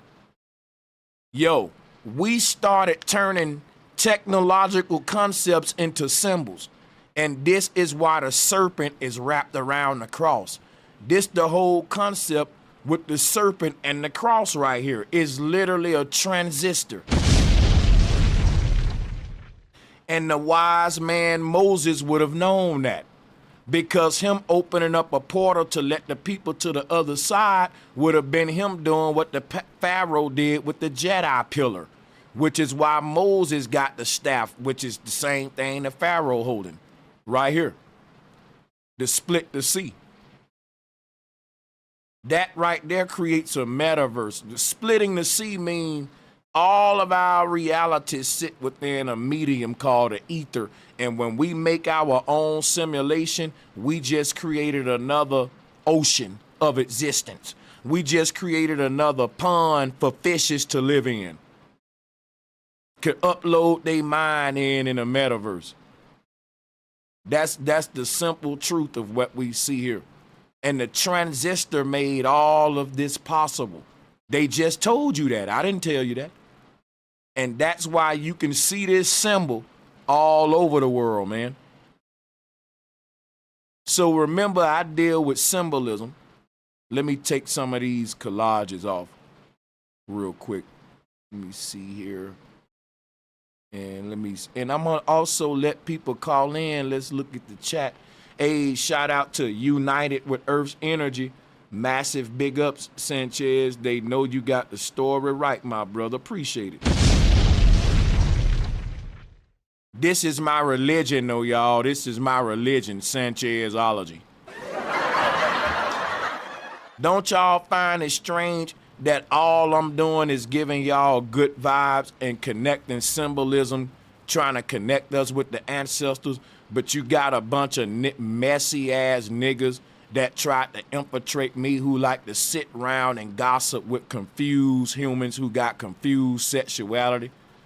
A bunch of so-called alpha males and real men that sit around for hours every day gossiping with trannies and shit. My thing is, let me just move on and continue in my own lane. You can't fuck with everybody, because it'll kill what you doing and compromise the real environment I'm trying to make. So nigga, like, and y'all see that I'm trying to keep my energy on my shit, because I can really go in on a lot of these clowns too. But I ain't gonna do it. I'm gonna give the people what they want. And like I said, this is better than that, because look at what we unlocking already. You feel me? Oh man, I ain't judging a person's, sexuality or nothing. I'm just saying, dudes that like to hang out in gay bars all the time. Hey man, you know. But let me get off of that. Anyway, this is the symbol of a transistor. Like I said, all of these ancient symbols are fucking patents, technological concepts that were too advanced for us to understand.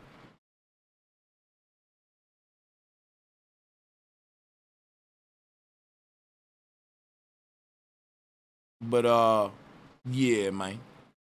Let me clear up some of these pictures here. We gotta keep it. Big King Raccoon said flat motherfucking power. Salute, bro Sanchez. Is 1 qubit, and this is That'll get me a strike. Let's go back to this one. That's what happened. another qubit. This is a 5 qubit chain. Those So think about that, man. The 5 qubits, think about this. You can look at those 5 microscopes You can look at these 5 transistors as the 5 kashas. view of what replaces the transistor. This right here is 1 qubit, and this is another qubit. This is a 5 qubit chain. Now let me show you what this 5 qubit chain is based on. Watch this. Each one of these little transistors, it allowing the energy to transition from one state to another. A transistor, you see, it's in the name. So each one of your 5 kashas is one of these transistors, because it's a version of your energy that got to transition to a higher form in order for it to cross over. And it's 5 layers of it. And they telling you it's 5 transistors. And the symbol of the transistor represent a chakra vortex or a kundalini serpent. Because think about it. The plus sign represent a vortex like the swastika. That's what a chakra is. It's a portal. It's a vortex. But think about it. The squiggly line attached to it is the serpent concept. Think about it. They reverse engineering us, y'all. That ain't nothing but the kundalini shit. So the kundalini is the serpent, and then the circle is the vortex. Look at this. These circles are vortexes. They're cymatic frequencies. But the serpent wrapped around them is the one that's playing all these different tunes. That's why Satan rules music. The body is like a guitar, and this serpent is playing it. That's the kundalini. See how this is how the serpent responds to the plus sign. See, I'm not a tech guru. I just understand that there's a spiritual side to technology. So I more so know how it relates to me than the tech itself. But I can turn this same concept into a technical mindset and reverse engineer me into machines, which is all they doing. And I'm saying that to show you all of technology start on a spiritual level. You can't have technology without spirituality. And the people who ain't creating technology, they ain't spiritual. And the people who rule in the technological world, they are archons that's playing with magic and spiritual concepts that's dealing with us, deep concepts we forgot about. They dealing with deep advanced concepts we forgot about. And they reverse engineering it to technology. But if you look at and see how the technology relate to you, you will be inventing shit. And it ain't about who the toughest or strongest. It's who's the smartest. Because like Makaku just said, whichever country make the quantum computer first, they gonna rule the world. Not the nigga who the toughest. Not the nigga if you step on his shoes, he gonna wanna fight your ass. Not the nigga who hating on his crab in the bucket ass niggas on the internet. These people thinking big, man. They trying to rule the world while you got black men trying to hate on another black man. We so far at the fucking bottom, we can never compete on an international level because a nigga gotta use his energy just to break free from the crabs in the goddamn bucket. It's sad. Those crosses at the bottom are qubits, short for quantum bits. They hold the electrons and act like artificial atoms. Unlike transistors, each additional qubit doubles the computer's power. It's exponential. Did you hear that? Each qubit doubles the computer power exponentially. You see what I'm saying? Each computer doubles the computer power exponentially. Damn, dog. That's crazy. That's crazy because each one of your chakras is amplifying the light of your soul. It's basically turning up the volume. That's what these transistors are doing. Spot on with what I'm saying about the 5 kashas. Let's listen. So while 20 transistors When they say that each one is basically doubling the power exponentially, look at what your kashas is doing. Each kasha is gradually getting bigger exponentially. It's going from a size 2 to a size 4 to a size 4 to a size 8 to a size 8 to a size 16. This is what your kashas are doing. They're gradually increasing the energy exponentially. And it's 5 of them, and they're doing the same thing that these 5 transistors are doing. You see what I'm saying? I really strongly believe all of this quantum computer stuff is them reverse engineering our central nervous system. And that's why I'm able to make these connections. Because it ain't just me reaching. It's literally some legitimate method to behind my claim. microscope's view of what replaces the transistor. This right here is 1 qubit, and this is another qubit. This is a 5 qubit chain. Those crosses at the bottom are qubits, short for quantum bits. That's what the chakras are. And when we talk about bit, that's the same thing as like biting. Each chakra point is a bite. It's a tear, a bite mark in the fabric of reality that's allowing the energy to accelerate that much more by going through a wormhole. It's like a nitro boost on a car. Your energy is in motion, right? And as it flows through each of the chakra vortexes, it picks up acceleration exponentially. You feel me? So let's say your energy starts at the middle chakra, the middle kasha. It's going 20 miles per hour. When it passed through that, it's going 40 miles per hour. And when it passed through the next one, 80 miles per hour. When it passed through the next one, 160 miles per hour. And so forth and so on exponentially. The speed increasing just like the size of the kashas, exponentially. Everything we teaching about the spiritual body is what they teaching here about the layout and inner workings of a quantum computer, y'all.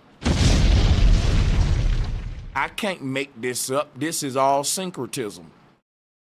See, I knew when I wanted to be a syncretist that I wanted to sync things that wasn't nobody else syncing. People, all of the syncretists be syncing all of the same shit. I said, bro, I'm gonna be syncing shit together to see if it relates shit that they never thought about to sync together under the concept of everything is everything. And boy, am I onto something. Let's go, man. Here, we got an inside look, starting with a microscope's view of what replaces the transistor. This right here is 1 qubit, and this is another qubit. This is a 5 qubit chain. Those crosses at the bottom are qubits, short for quantum bits. They hold the electrons and act like artificial atoms. Atom is another way of saying, bro, that's so crazy. Look, the atoms are the different cells.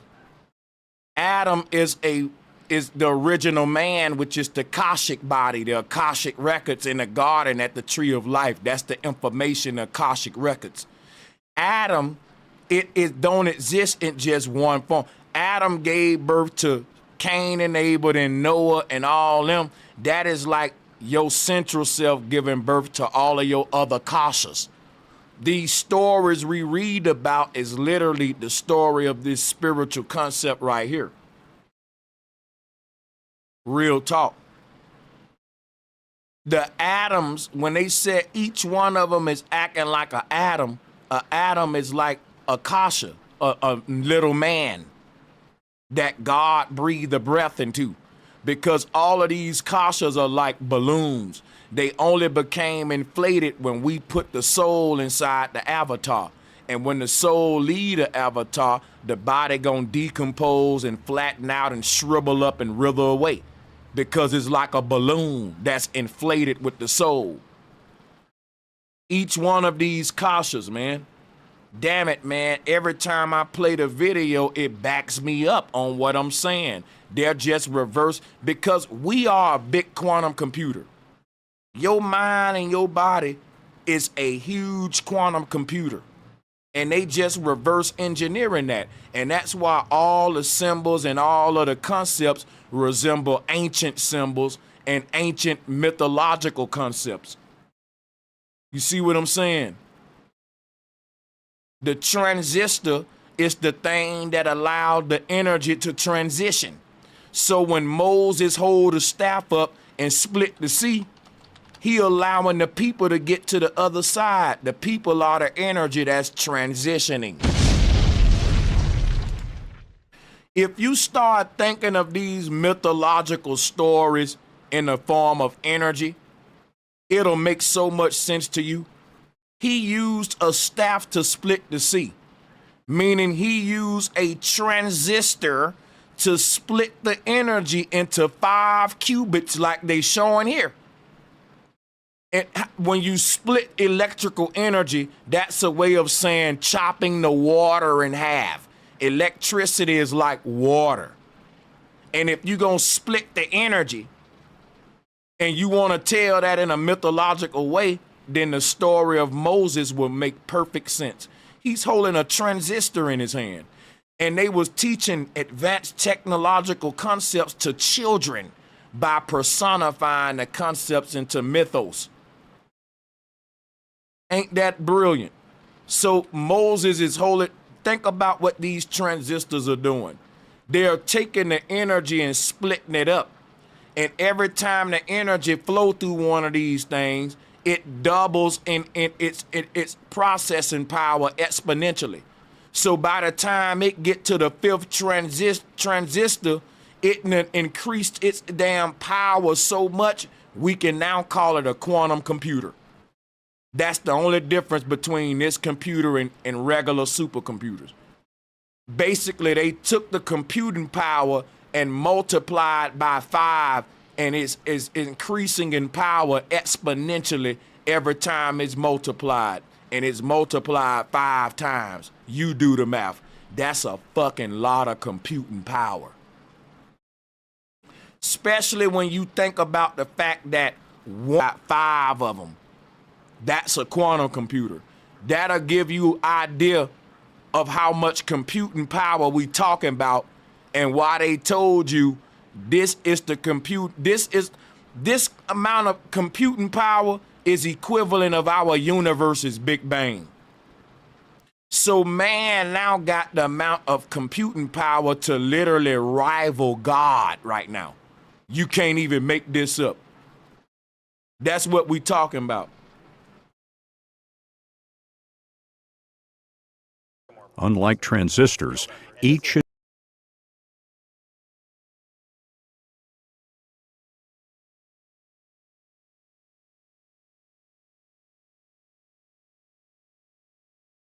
Oh wow, man, it's just so crazy what's going on.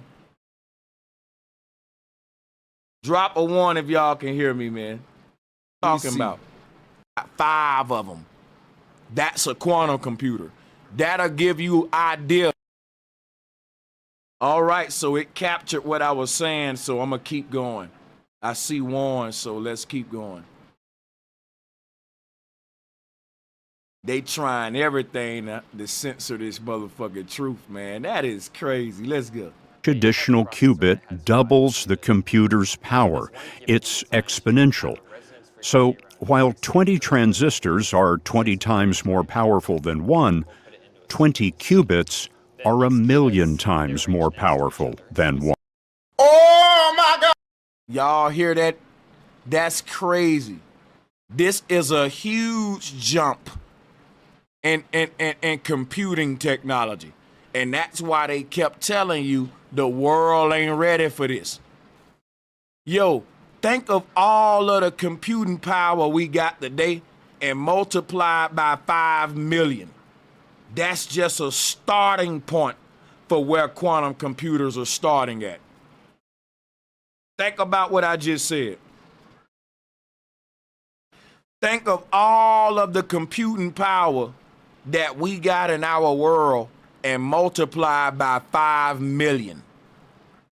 That's kindergarten. That think about this, right? Your first gaming console was an Atari. Remember the Atari, the Sega Genesis? That was your first little baby version. I'm telling you that our first quantum computer, the baby version, the one we just made, is all of our computing power in the world times 5 million. And this is just our first version that we ain't even perfect yet. Oh my God! This is like Atari. This is like the Atari of quantum computer. I'm trying to give y'all some perspective here of what's going on. Why they telling you we ain't ready for this yet. See what I'm saying? Think about that. All of the computing power we got in our world at this moment times 5 million, and that's just a baby quantum computer. That's the first. That's the T Model Ford, the Model T Ford. That's your horse and carriage version. Your horse and carriage version is 5 million times the computing power of all the computing power we got in the world right now. These are just the first edition. Like I know I keep repeating myself because this is just fucking mind blowing. It's mind blowing.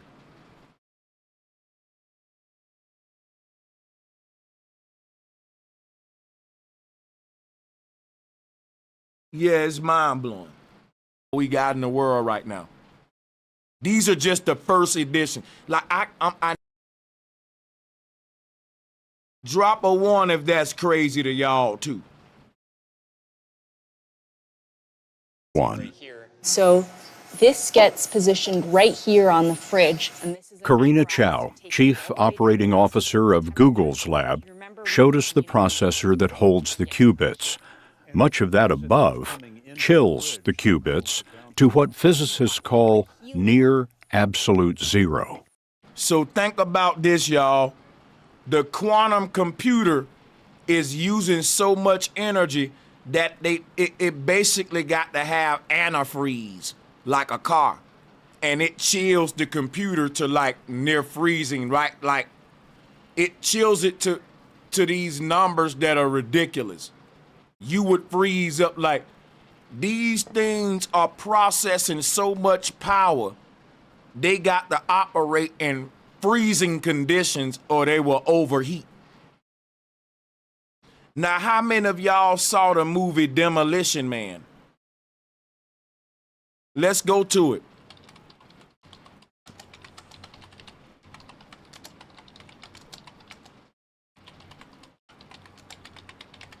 Remember Demolition Man? Where they was freezing humans inside of a cryonic machine. Yo, go watch the movie. A lot of y'all young, man. In this movie called Demolition Man, they created cryogenic prisons where they would freeze you in time. And when they freeze you, you would live out reality in your mind in a frozen state. See, when you say, when you talk about the North Pole, right? Time exists in a frozen state at the North Pole. The symbol of a police badge is the symbol of a compass. And what does the police say? Freeze. What is the word police? Pole ice. Santa Claus from the place of the cold. Santa Claus, think about it. They telling you the truth. Santa Claus is at the North Pole, and they say it's cold as hell at the North Pole. What's going on at the North Pole to where it's the coldest place in the universe, but it's the most energy there? And you would think, right, that where the most energy is at, it would be the hottest. Now think about it. What is the quantum computer telling us?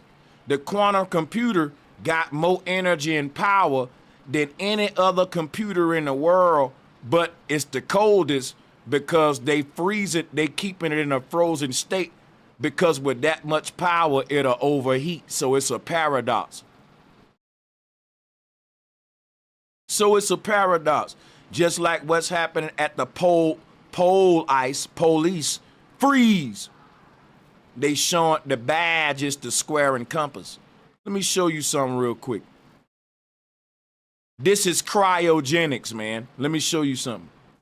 Here's what's happening at the North Pole. You exist in a frozen state. This is what you exist as. This is your cryogenic jar right here. You see what I'm saying? That's your cryogenic jar. And when you basically got to break the ice. Your Merkaba is like a ship, but it ain't any kind of ship. It's an icebreaker. It's an icebreaker. Go look up an icebreaker ship. That's what your soul is, B. Your soul is an icebreaker that exists at the North Pole that is breaking through all of these motherfucking ethereal barriers and being born again out of a cryogenic prison. We've done this. This is a quantum computer. The body is a quantum computer that is frozen in a sleep state in time so that it can wake up. So think about it. In our frozen state, all of the energy of the universe is flowing through us. When you look at Wesley, when you look at Sylvester Stallone in his cryonic jar, locked inside of this jar is all of the energy in the universe.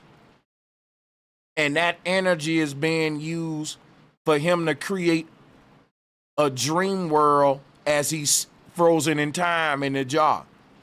Just like I'm showing you here with the Matrix. All that energy is now imploded inside so that it can create this dream, this simulation in the central nervous system. You see what I'm saying? So when we wake up, we literally break the ice. Just like in Demolition Man. And we wake up in an advanced utopia where our ancestors already create a technological heaven with green technology.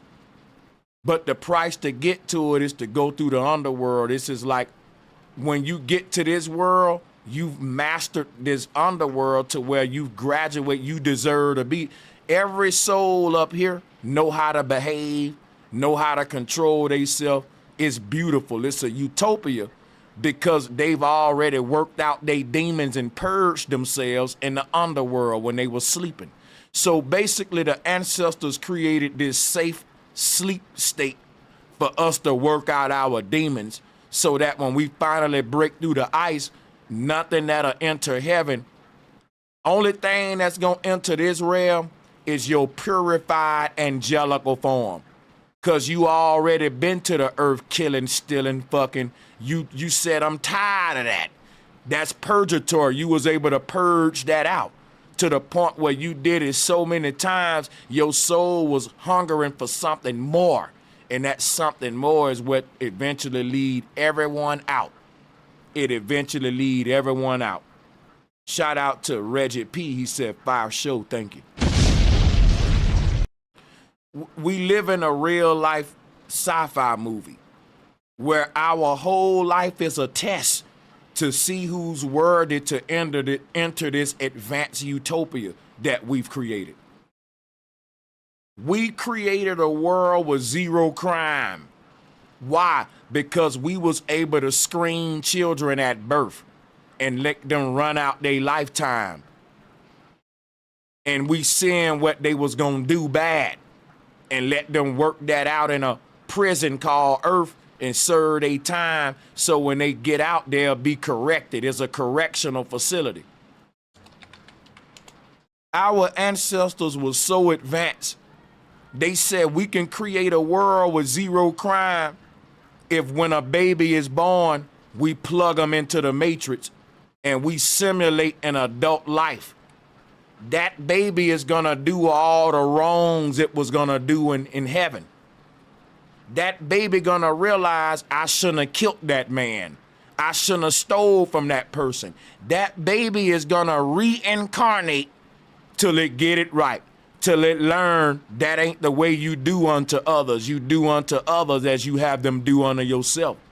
It will stay plugged up, frozen in time into this system till it learn how to behave, and then our ancestors will unplug you. Everybody in this higher realm, they know how to act. They don't need police. They don't need lawyers and none of that shit. They've risen up. These are souls that already done all the wrong. They already died saying, I killed this nigga, I did this, I did that. They done came back several times making these mistakes, which is why they ain't gonna make them no more. They purged themselves of that version of themselves, and the Matrix gave them a place to do that at.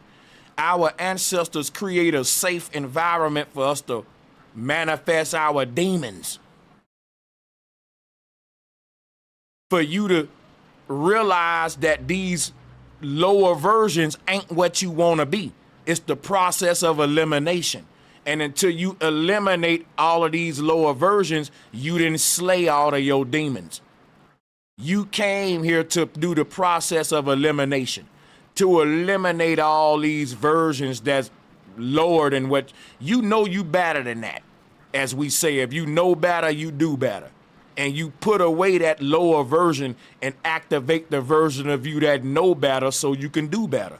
Shout out to Thug Rob. Much love, my nigga. We having a feast and learning a lot from you.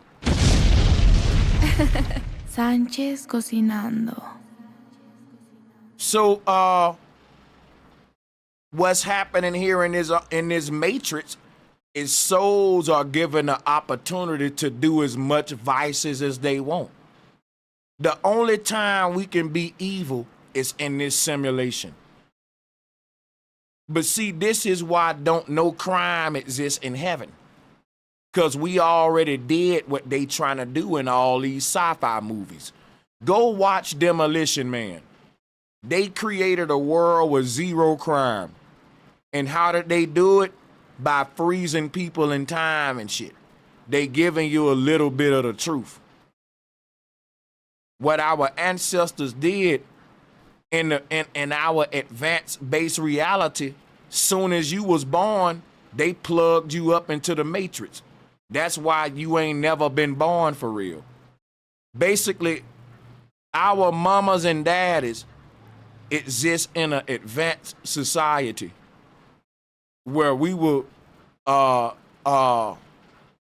basically enter the quantum computer called Earth. Now, all of this shit sound like a sci-fi movie, and it is. But I'm telling you that the movie is based on true shit that the ancestors was teaching about the earth and cosmology and our spirit in the body.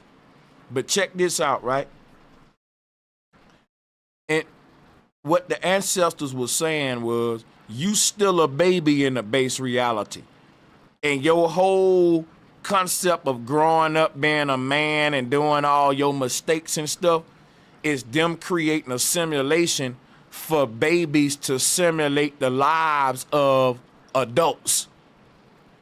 Because guess what? Our ancestors said the same thing that we say. Man, if I can do it all over again, I wouldn't make them same mistakes. So guess what our ancestors did? They created a world where before a baby get old, it can go inside of a computer and grow old and live out a lifetime and make all of its mistakes, so that when it finally is born into the real world, it don't got to say, I wish I knew what I knew now, what I knew then. Because when you wake up in the advanced reality that our ancestors created, you're gonna be a little bitty baby that have made all the mistakes of your lifetimes. Meaning you're gonna be a god as a baby. The babies in our base reality, they're like superhumans. They are like part of all of the humans in Eden are superhumans. They don't know how to do wrong because they've already worked out all of their wrong in the underworld before they got unplugged. You can't force them to, it's impossible for them to do wrong because they've lived out so many fucking lifetimes where they bumped their head on the wall doing wrong. That's what I'm saying. Our ancestors created a situation where you can simulate multiple lifetimes, and in your simulation, you're gonna say, man, I wish I knew I wish I knew this when I was a baby, right? Is what we say. So our ancestors granted that wish. They created this system so you can know this as a baby. So all of the babies in the base reality, when they wake up, they already know all of the knowledge they need to know to be their greatest version, because they've already been through the simulation.